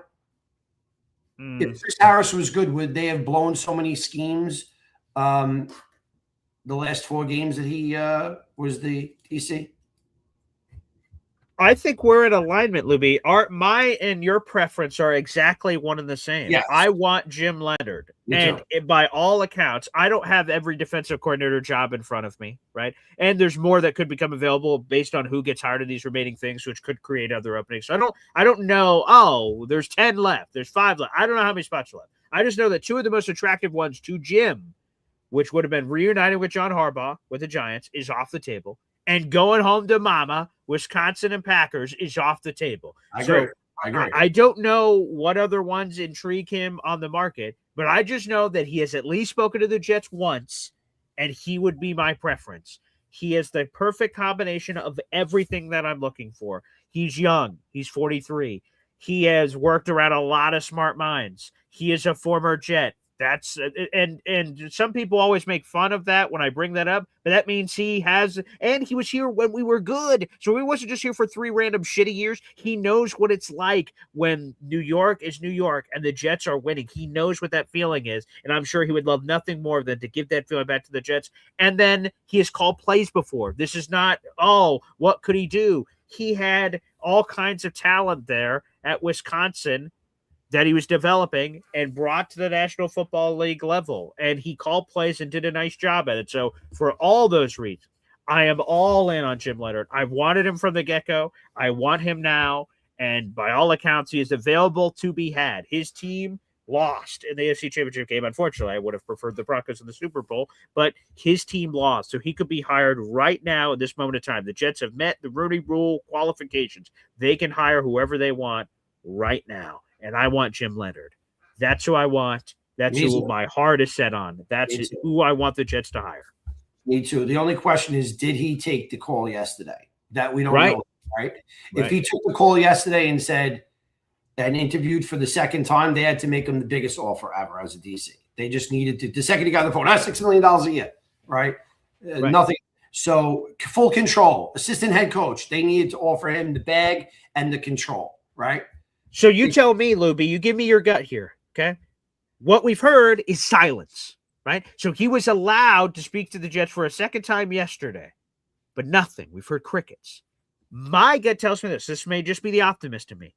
If it was bad, I think we would have heard. I think reporters would have been running to dunk on the Jets and say, Jim Leonhard was offered a second interview with the Jets, and he said, kick rocks, buddy. Fuck you, Jets. No. I think we would have heard that if that happened yesterday. That didn't happen yesterday. So when AG calls and hopefully gave this, let me give you an offer that you can't refuse. Hopefully when he gave that offer that Leonhard couldn't refuse, he says, hey, but I want to keep all this on the DL. So we'll fly you up. We'll do all our stuff behind the scenes and have conversation with you, but I don't want any of this shit getting out. So it's just me and you talking. I'm hoping and I'm praying that's what happened. So the silence to me is good news for the Jets, not bad news. But what does it say to you, Luby, that there's crickets? We haven't heard anything. We haven't heard yes or no on the Jim Leonhard thing since yesterday. So the Wink report coming out like that it's not a done deal, leans towards Jim, right? Right. Well, yes. But the report of AG saying that he might be the DC is leaning towards this shit just went to hell. So that's true. I'm 50-50 on it. I mean, if he did interview yesterday, nobody would know. They would have spoke. They'd be working on a deal. They wouldn't want other people like calling in with a bigger offer. Right. Again, definitely. There's other teams that need DCs, right? So no, I don't think we would know anything if they talked. I think we're going to find out very soon, though. But if they don't, I would take Wink over Aaron Glenn trying to be a head coach and a DC. Just because he was a good DC doesn't mean he could do. True. I mean, come on, we've already seen it. Like we've already seen him be a head coach without being a DC. We've already seen Chris Harris being a DC with Glenn on the sidelines. We've already seen this, and we're going to do it again. I think, by the way, out to the universe, if Jim Leonhard is hired, I'm not saying you're saying this, Libby, but just to the people out in the audience, I don't think AG's calling plays if Jim Leonhard is here. No way. I think he's letting him do his own shit. Some of the lower names on the list, maybe. Chris Harris, maybe. The Efrain Banda guy, maybe. You can't say that to Wink either. Yeah, 100%. I agree. Wink and Leonhard, you're hiring them and saying, go to fucking town, buddy. To tell Wink that is so arrogant. Whether we want him or not, you're going to say, what? Hey, buddy. Wait, I'm coming here and you guys are going to play the calls? Why don't you just do it from home? Like, 100%. And by the way, what the fuck is Wink doing? Grabbing coffee if you're calling plays? What the fuck? So no. He actually told this man that. Oh, they're boy. Crazy than we think. That is true. That could be the craziest statement of the entire year, whether you like Wink or not, to say that you're going to tell him, hey, buddy, hey, call this in, Winky. No, that's crazy, BG. I don't know. This is taking a dark turn. This is taking a dark turn. If that's why I knew when they interviewed Chris Harris the second time, I said there's a reason for this. This is a backup plan I was right about that. That was I did the Allen on that one. I called it out. I agree with that. I think that is the backup plan. I think they have their, and I hope so. I hope they have their sight set higher. Like, and again, where's Chris going? I haven't heard him do a single interview anywhere else. He is patiently waiting to see if he's the backup plan and that he's ready to be the backup plan. While the Jets are like, well, let's see if we can upgrade Wink, Leonard, or whoever else they consider potentially as upgrades over that situation. That's what I hope is. I hope that's not plan A. But if that's plan B, okay, so be it. But like, I want to chase plan A. I don't want to settle. I just want to say that the people that support AG, supporting him for head coach and DC are two different things. You could support AG and not believe in this strategy. Of course. We have so many things, the new development with players, the looking in on the team that we're playing next week, the million things that we don't even know what a head coach does. To think that he could just put all that aside is really scary. And that's not supporting AG. That's actually saying we couldn't get anybody, and now the guy's got to do the job. There are DCs out there that we could hire, and one of them is Wink Martindale that's sitting right there, but you cannot tell the guy that he's not calling the plays. That's crazy. Oh, my God. That's the craziest jet shit I've ever heard in my entire life. That right there. That's yeah, I think you gave the uncomfortable truth, though, right? So it's not if AG calls plays this year, is it because AG said, you know what? It's all about me, baby. Maybe, but it's probably because no one else that he wanted took the job, so he has no other choice. It's like, well, fuck it. I guess I gotta call the plays. I wanted somebody else, but I couldn't get anybody. So that's probably the truth. If that happens, that's probably the truth. They got to keep looking. They have to keep looking. There's a lot of head coaches moving around. They got to keep looking. There's people in college that are great. They have to keep looking to say that he could be a head. I mean, at this point, Woody's got it. When Woody sees that plan, he could react. I'm just saying this could be the quick demise. Come back, guys. Come back to me with owners say this. Come back to me with a plan. Hey, I got an idea. I'm gonna be. He might lose his shit with that plan because everyone's going to lose their mind. Because Woody, with his own eyes, already saw Harris be the DC. And I understand we didn't have players, but the schemes were fucked up. Excuse me. No. Woody might lose. This could be the ticking time bomb for Aaron Glenn. It could be Loopy. That's all I have to say, BG. I will. But please, if you're an AG supporter, do not think that this is supporting him. This is serious. If you want AG to succeed, then he needs a great offensive coordinator and a great defensive coordinator. He can't just do both of those jobs. Please don't think that. Call. I respect all your calls. Please do not think that Chris Harris is the answer. He is not the answer right now. I'm sure he'll be a great coach one day, and he seems to be there. But no. I'll lose my mind. I might have to cancel my season tickets if AG is the DC. That's what I was the first thought that came to my mind. It'll be a big waste of money to go there next year if he is the DC. That's crazy. He should be the DC, Aaron Glenn. If we had a different head coach, he'd be a great DC probably. But not like this. You're going to drive the 18-wheeler and I don't know, man. That is crazy. Oh, Wink, you're not calling plays. BG, I got to get out of here. I'm losing my mind today. My head is obviously not even going to fit in this thing right now. That's it. Lou B, appreciate the call, brother. Yeah, I want to make sure this is clear. By the way, real quick, I just let me throw this up on the screen real quick. I just want to. It was hard. It was hard to get this image of Luby with his jumbo hat on, saying, "Can you believe?" It was hard to take. It was hard to take that serious. I can't lie, Luby. That is. I've seen the people wearing the jumbo hats.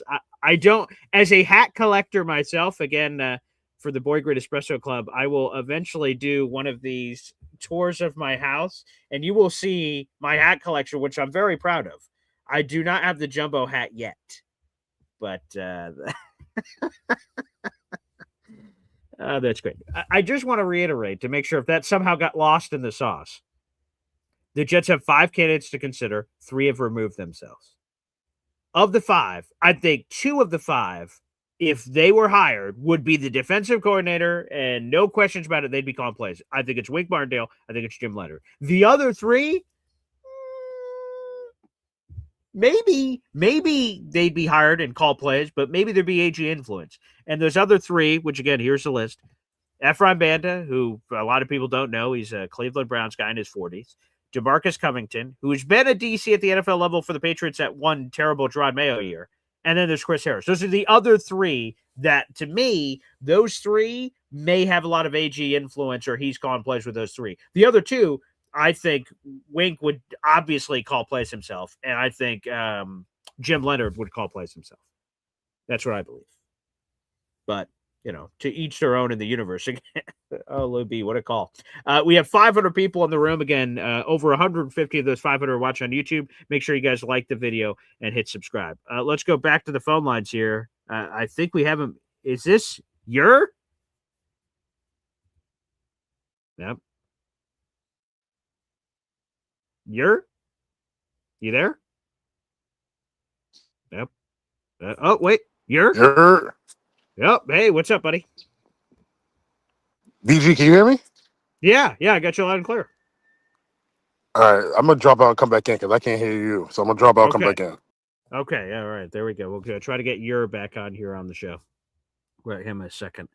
See if we can get him on the show.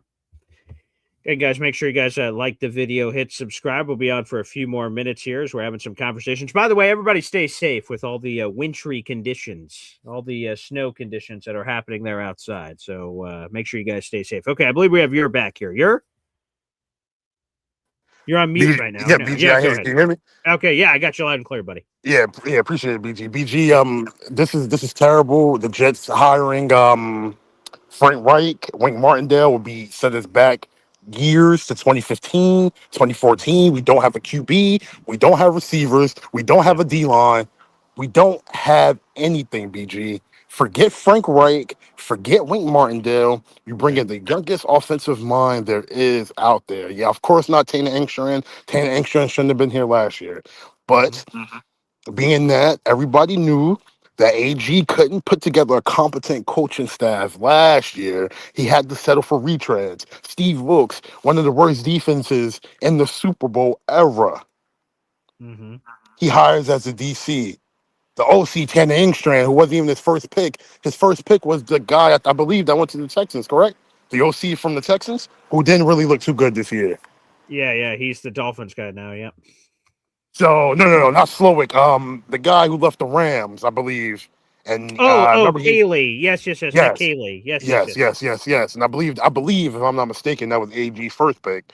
But correct. Yes, he that's decided what that reported. Yeah. Right, and he decided that he didn't want to come here, which was a smart move by him. I don't understand, and I don't agree with Jake Asman. I don't agree with Alon very, very often. But this might be one of the off seasons where I do. I don't see how you bring a 3 or 14 coach back. I don't see who wants to work with the staff. Now you can go and you be happy for Frank Reich and Wink Martindale all you want. Those dudes don't care about this team. They care about an NFL opening. That's 2 different things. If Frank Reich gets his job, AG gets fired, we won't ever hear Frank Reich in the NFL again. I promise you that. Wink Martindale, AG gets fired, you won't hear Wink Martindale in the NFL again. AG is bringing back he's bringing retreads in because he can't hire a staff. He cannot hire a staff. Jim Leonard's not coming here. Jim Leonard will go back to Denver Broncos over being the DC here, BG. Jim Leonard's not coming here. But I want him here, though. But BG, if he was coming here, why is he not here already? I don't know. Maybe the snowstorm out there. The travel's tough on the plane. And then the Vikings pass game coordinator, who I wasn't even high on anyway, he even spurned them and went to Washington. He did, yeah. So AG is not going to be able to hire a competent staff this year, which is why it's taking so long. Everybody wants to figure out the reason why it took so long to be reported that the assistants were getting fired, because AG can't find anybody. He won't be able to find anybody. That's why it took so long. He had to debate whether he wanted to keep these guys for another year when he knows he's going to get fired or fire them. And when she took the ladder, which was the smarter thing, but AG is dumb. He's stuck, BG. We are stuck as fans, and we need to get that through our head. Enough of the positive talk. Enough of the positive Tommy talk. This team is done, BG. This team is done. And forget Woody. Stop bringing up Woody. Woody ain't going to change anything. Woody this, Woody this, Woody that. Woody doesn't care about us or this team. How long are you guys going to take us to realize Woody does not care? You know what Woody said? He said, Jets fans, they know what they see. He can't even explain it, BG. Yeah. This is a tough time, BG. This is a tough time. We're not getting out of it. Every year it's the draft. I'm tired of hearing about the mock draft. I'm tired of hearing about player X who comes to the Jets and turns out to be player SHIT. I'm tired of the BG. I'm I feel tired you, of it. man. If you could get, I've been a fan for about 15 to 20 years, BG. I'm still very young. This Yeah. is this isn't going to be a good year, BG. And I know we're going to talk ourselves into the off season and the free agency with the most cap space. BG, remember Tremaine Johnson? Oh boy. Remember Yeah. when Yeah. we had the most cap Unfortunately. space that? Remember when we had the most cap space that year? Yeah. 72 million for Tremaine We Johnson that didn't year. catch an interception all year, That's BG. tough. That's tough. Yeah. With somebody he was supposed to be one of the best defensive coordinators out there. He turns out to be our head coach, and we didn't catch a pick. Nobody wants to work for AGBG. If Jim Leonard comes here, I will come back on the show and explain that I'm wrong. Oh, Um, cool. Okay, great. but I believe that Jim Leonard only takes his job if he gets desperate. It'd be a desperation move. I don't want a desperate coach. We already have a desperate coach. We already have enough desperate coaches on the staff. Um, so yeah, BG, I'm not optimistic at all. There's no optimism. There's nothing to be optimistic about. You can say pick number 2, pick number 16, whatever. This Sure. Yeah. team and franchise has not shown that they can pick a player in the top of the draft and it works out. Zach Wilson, Will McDonald. Can we go down the line? Are my member though? Huh? Yeah, BG, we're banking on offensive line. That's cool. You know, Yeah. it is good. It is good to get great offensive line prospects. You won't hear me deny that. Sure. Yeah. But when you're picking the 2 top tackles in the draft, yeah, you're foregoing the tight end. Tight ends come in round 6, 7, 8, 9, 10. Like, okay, yeah, you pass up on the tight end and go get a left tackle or a right tackle. That does nothing for me. Yeah. Tyler Warren was never coming here to be Travis Kelce. So, yeah, you go ahead and you go pick up bookend tackle. But there's still work to be done on this line. Elijah Vera Tucker, what are you doing? Yeah. John Simpson, what are you doing? Well, John Josh Simpson, what are you Myers. doing? Yeah. Yeah. Right. Josh Yeah. Myers, what a horrible re-signing. Josh Myers is horrible this year. He was horrible this year. We decided we're going to re-sign him. For what? Because AG knows, just like we all know, but nobody wants to admit, this team, nobody wants to come here. Nobody wants to play for this team. You could call it Jets tax all you want to. It's not a Jets tax, it's just a tax. And this team is garbage. Nobody wants to play for us. And that's what we have to deal with every single year until we get a Mike Tomlin, until we get a Sean McDermott. But this owner won't do that because he wants to give 5-year contracts to coordinators who play for the Jets, and that's it. Mm. Well, I appreciate you keeping it real, man. Thank you. Yes, BG, I appreciate you, man. Like I said, if Jim Leonard becomes a DC, I'll be back on here and tell you how much I was wrong. But All right. Fair enough. I shout out appreciate to Alon. Shout out to that. Alon. Yeah. Alon appreciates that. Thank you, for joining us here on the show. Wow. There's a lot of negativity right now, and I can't blame for many of his takes. I can't blame him. I can't blame him. I will say this. I choose, again, I've said this phrase a million times out in the universe. Okay. We don't control the cards we're dealt in life. But what you can control is how you react and respond to them. I am forever going to be an optimistic guy. I'm going to try to see the glass half full in situations. I'm not going to apologize for that. That's who I am. That's how I live my life. That's how I watch this football team. And I believe I do the stranger things every season. I believe that this could be the year. But I choose to believe that it is. I believe. I believe. I believe. I believe. I believe. And the thing that I hope that people get out of the show, we have 500 people in the room. I don't know how many of these 500 people know me. I don't know how many of these 500 people are subscribers. I don't know how many of these 500 people watch this show every day. But I'll just tell you this. My optimism is genuine. I genuinely believe if you knew me in my life, and hopefully Boy Green Espresso Club members will get a chance to, sort of see me in reality, which is the same. I don't put on a mask. I don't before the show go like I'm normally a pessimistic person in my life. I'm like, come on, Paul, make it up for the people. Make it up for the people. Get in front of the camera. I am by nature an optimistic guy. So I am as I preach. I believe genuinely every year. I believe genuinely every game that, man, if the Jets do these 4 things, they're going to win this week. I genuinely believe that. That is the truth. But again, everyone is allowed and entitled to their own opinion. Not that you need I allow it. You can be this, you can be that. That's not what I'm saying. I'm just saying we can all say and believe whatever we want. And if you want to believe in the negativity, there's plenty of things you can point at to back up your points. It's a lot easier to be negative. Look, this sucks. This sucks. This sucks. It's easier. It's easy to be negative. It's hard to be positive. But to me, the positivity is the beauty is in the eye of the beholder. That's how I feel about it. More on that perhaps later. Let's go to him. This guy's been trying to call in. Let's go to Frankie here on the show. Frank?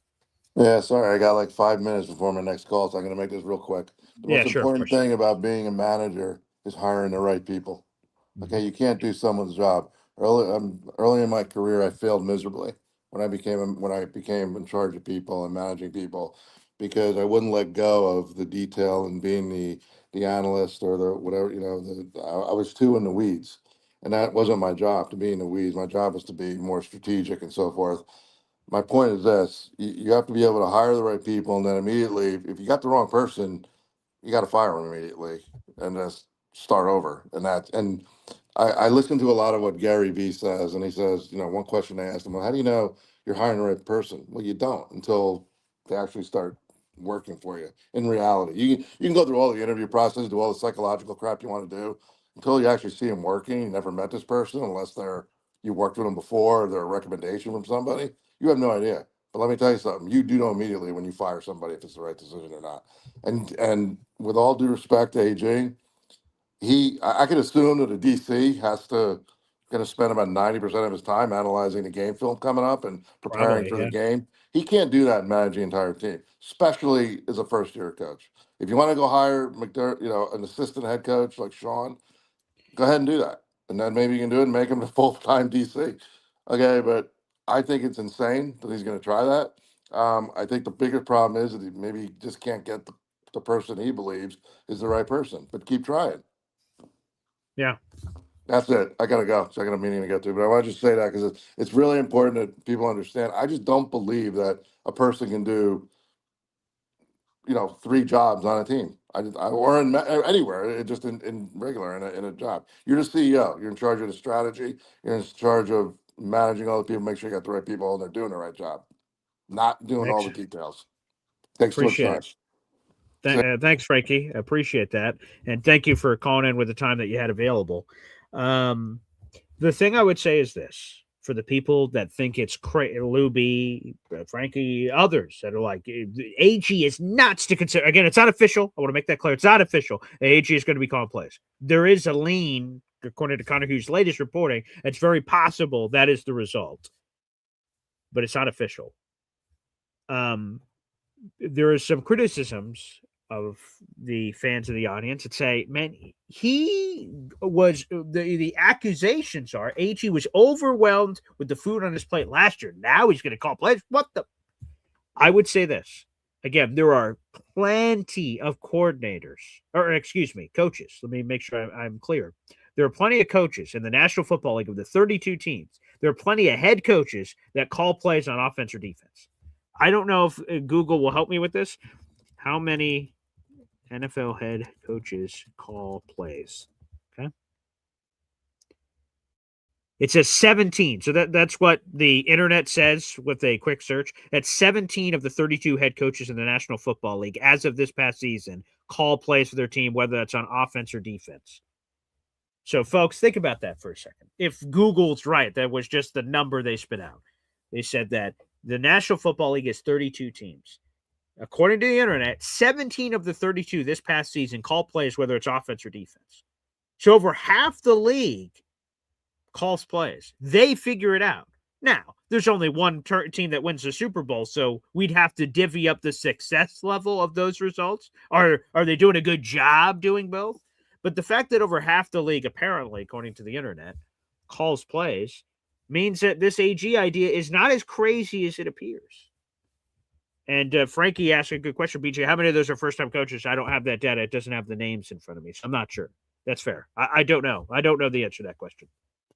Well, I mean, we can. How many first year? I don't know if they'll have this data available. How many first year NFL head coaches call plays? Let's see. Yeah, it's not giving me that information, so I'm not sure.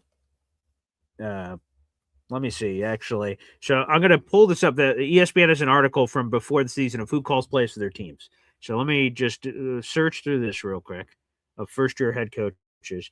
Okay, so let's see.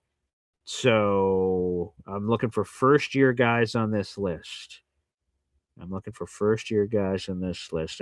through. Hang on tight. Let's see. So now on Colts.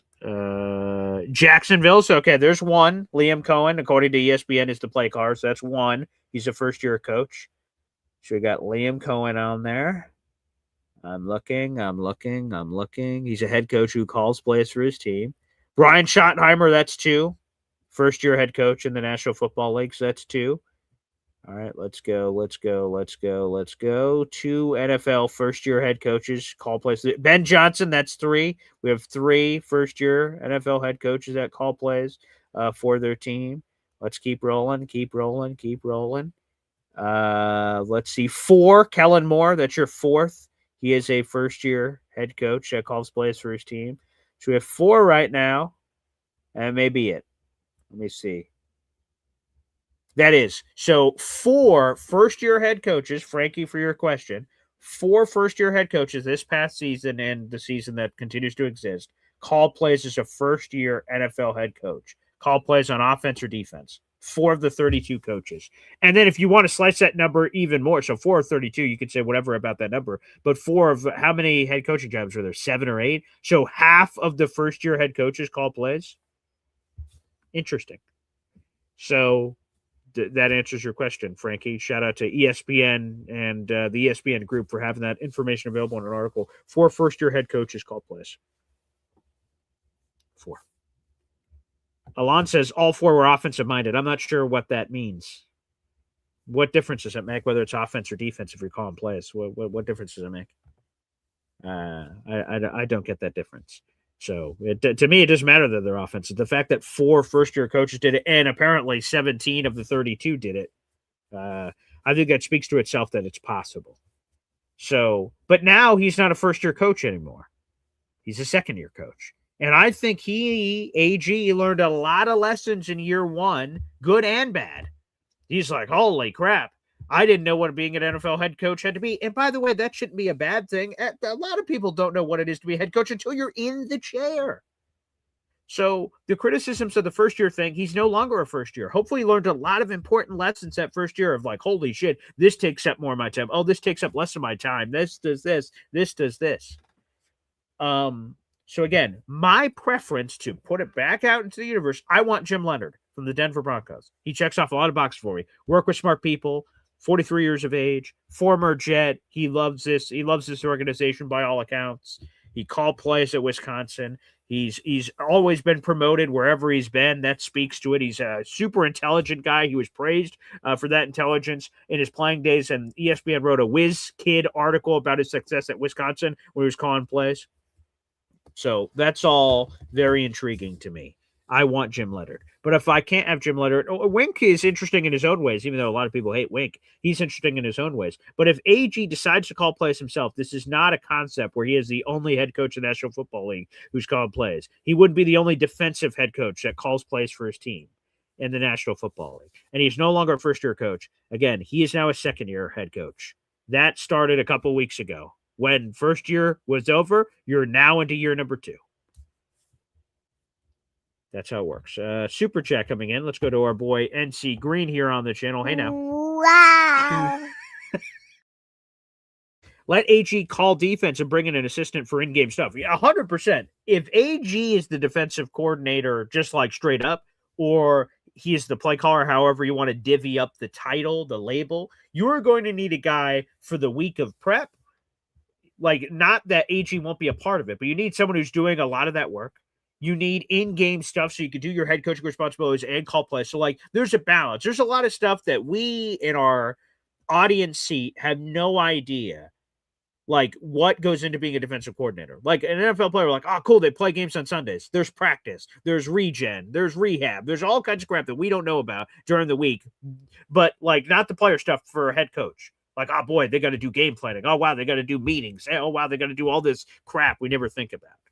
So there's a big piece of it that AG would, of course, need help. He wouldn't be able to call plays by himself, but he wouldn't have to do it just by himself. By the way, NC Green, you're up to 13 raffle tickets for a contest.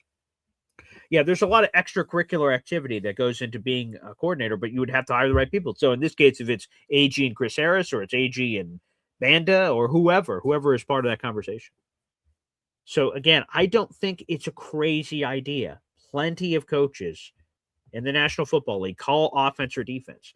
As we just highlighted, 4 first-year coaches of this past season called plays for their respective teams. So it's not crazy. It's not an outlier. It's not wild. That it's not as if it does not happen. So it does. And hopefully, again, this is where we get into faith. What is faith? The definition of the word faith is belief without evidence. Aaron Glenn just had a 3-14 season. There is not a lot of belief, or excuse me, belief either. There's not a lot of belief or evidence that AG, based on the season he just provided for Jet fans, that people are going to go, yeah, I like the cut of that AG jib. Yeah, I like the cut of that guy's jib. I think he's going to do well. There's not a lot of people saying that. And I understand that. The people that are saying that is a minority that is saying those things. So what AG is vouching for is faith, belief without evidence. While there's not a lot of evidence suggesting that it will work, we just have to hope that if that is the path that AG selects, that he gets it right. That's where we're at. That's where we're at. Sure. Go to this YouTube comment. I like this comment. So why didn't he take over play calling duties this year? It's a great question, Sherm. I would say this. I think it's a multi-pronged reason. Number one, I think the reason that AG didn't do it is because he trusted Steve Wilks. And when you're a first-time guy, I imagine I've never been a first-time head coach.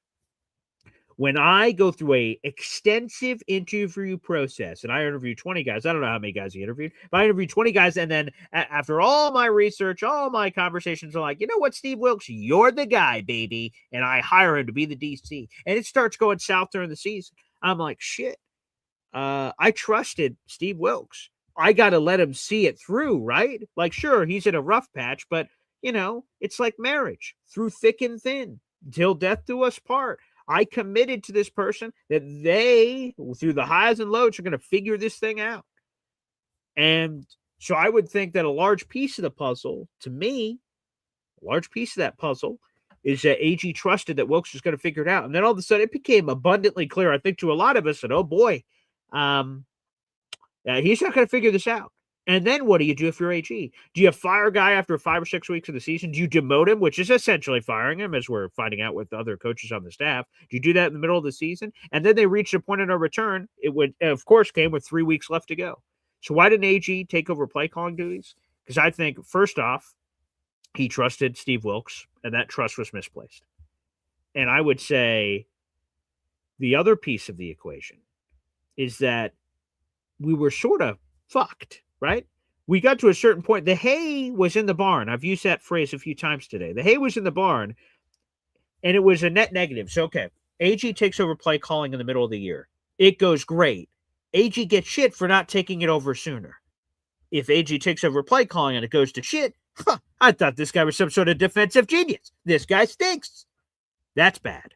So no matter what AG would have done if he took over play calling, it's a negative result. If he does well, why didn't he take it over sooner? If he does terrible, this guy's not as smart as we all thought he was. So I think it was a net negative. If you were ever going to take over play calling duties, as we saw with Ulbrich as an interim, trying to balance play calling duties and being a head coach in the middle of a season is not a good recipe. When you have months of prep, if AG comes to this conclusion on January 27th, February, March, April, May, June, July, August, September, 8 months AG would have essentially. I'm rounded up a little bit. It's maybe 7 months. He would have 7 months to figure out what the hell does that look like for my day. So I think that's why he didn't take over play calling duties in the middle of the season. I think part of it's like, well, Steve Wilkes getting pushed in front of this bus. Self-preservation, which, again, I don't know if a lot of people are going to love that answer, but I think that's the truth. Good question. Good comment. We got Peter Castro in here. It's been great to have you in, Peter. Appreciate that. Super chat coming in. Wow. Peter, let's add that to your raffle ticket total this month. Thank you so much for the interactions here, Peter. I appreciate that. Let me see here. Where's old Peter at on my sheet? There you are, Peter. You got your first raffle ticket of the month. Very nice. I appreciate that. Thank you, sir. You're on the board.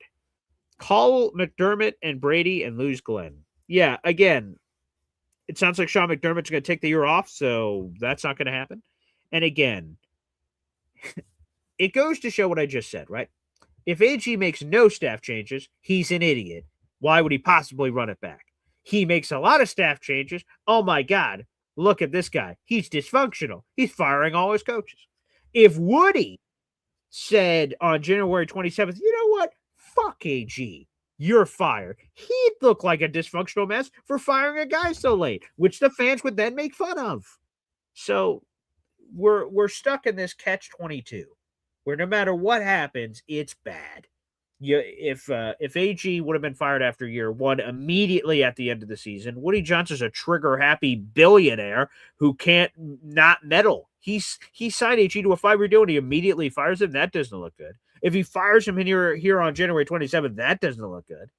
So no matter what, you're screwed. I like that and again, we can all debate this in Jet social media land. I like the conviction of Woody just saying, I'm sticking with AG. And if it works, phenomenal. If it doesn't work, hey, next coach, I committed to this guy, and we saw it through for 2 full years before I made a change. That's sort of where I'm at. And again, McDermott is a really good coach. So if he's taking a year off, hey, if he goes to shit like a lot of Jet fans believe in the audience are going to go to shit, they'll be in the running for Sean McDermott. They'll be in the running for Mike Tomlin. I'm sure there's other surprise coaches that are going to enter the proverbial octagon, and they should have plenty of chances. And by the way, I don't think Joe Brady is just following McDermott as his OC. I think Joe Brady's going to have a lot of opportunities. But no, yeah, it would look really dysfunctional for Woody to do a backpedal and just fire AG late now. So no, I think again to utilize the term once again. The hay is in the barn, folks. The hay is in the barn. All right, folks. What a fun show. Appreciate that. Thank you, everyone that tuned into the program so far. Again, I want to give another bit here. A couple of things here. First off, I want to give a massive shout out to the audience. That while we all have differing opinions, obviously, if you've listened to these phone calls, but our channel continues to grow. We just surpassed 8,320 subscribers, baby. Let's go.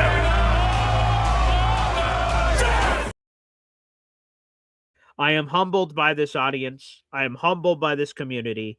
8,321 subscribers. Folks, make sure you subscribe to the channel and the YouTube here on YouTube. I appreciate it. Hit it, baby. Thank you. I'm trying to make a chase to 10,000 subscribers. That's my big goal that I want to get to before I kick the bucket. Let's get to 10K and hopefully many more after that. So thank you that we just surpassed live on the show 8,320 subscribers. That's super cool. I'm super humbled by that. Thank you. And again, I hope we can continue to have conversations, folks. Again, I will keep you updated because we do these live shows every day at 7:30 in the morning, but sometimes things happen between 7:30 and 7:30. So pay attention to the YouTube shorts. As soon as information comes in, I'm writing articles about it for Heavy on Jets, and I'm trying to keep you guys informed here on the YouTube channel with the latest insider information that's happening. We will, of course, be back live again at 3 o'clock. Boy Green meets Woody. I hope you guys can stay tuned for that conversation. We'll be back at 3 o'clock. And thank you. And again, another plug. We only have a couple days left, folks. Get your raffle tickets in. We're giving away a mint flip coin from the New York Jets. Here it is, right here. Let me pull this aside here. Here it is, folks. I'll give you a nice look at this, okay? This comes with the certificate of authenticity from the National Football League. This is a real deal. This is an official game coin. Look at that beautiful coin. Look at that. It's got the beautiful Jets logo on it. This is up for grabs. This is one of several items, as you can see here on your screen. They're up for grabs this month. All you have to do to be eligible, this beautiful coin is an expensive coin, but all you have to do to be eligible for all the items, one person will win all the things on your screen. A mint flip coin from the Jets with a certificate of authenticity from the National Football League, a brand new New York Jets polo, a brand new New York Jets rivalry hat, our Boy Green Woody tailgate t-shirt, and other items, koozies, bottle openers, plus 2 items from our Boy Green merch shop, a brand new coffee mug for those that would like to support, and also our brand new Boy Green Coffee Club t-shirt. So both are all in the mix. All of those items will be given away on February 1st. We do raffles on this channel every single month. Ricky asked what's time the next show is. It's 3 o'clock, baby. 3 o'clock. That is coming up. By the way, Alon says, what was the poll total? Yes, let's give that on the show before we sign off. The question was, should Boy Green lose his shit if the Jets hire Chris Harris as the DC? Yes, obviously, or no? Come on, man. 65% say yes, obviously.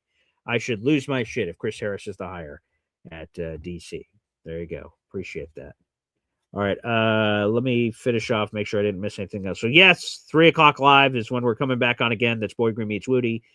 Yes, we'll have content from the Senior Bowl.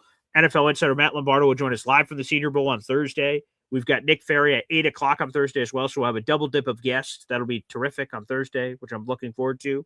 We will be back for Boy Green Daily tomorrow morning. Again, we'll have the latest on the DC search in the YouTube Shorts section. Boy Green meets Woody at 3 o'clock.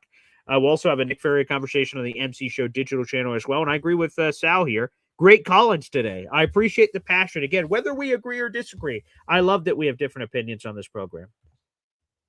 Different opinions and different conversations pushes different chats. And that I love. All right. I appreciate it. All right. Well, thanks everybody for joining in. God bless America. Take care. On the way out, if you could do me a favor, hit that like button. Again, we have 500 people in the room. 130 of those 500 are watching on YouTube right now. On the way out, make sure you guys hit that like button, baby.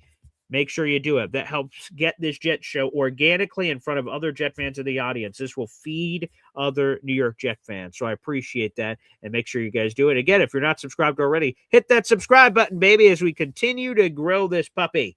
And we'll get there as we turn around this season. We'll be with you the entire way. God bless everybody. Take care. And as always, go Jets.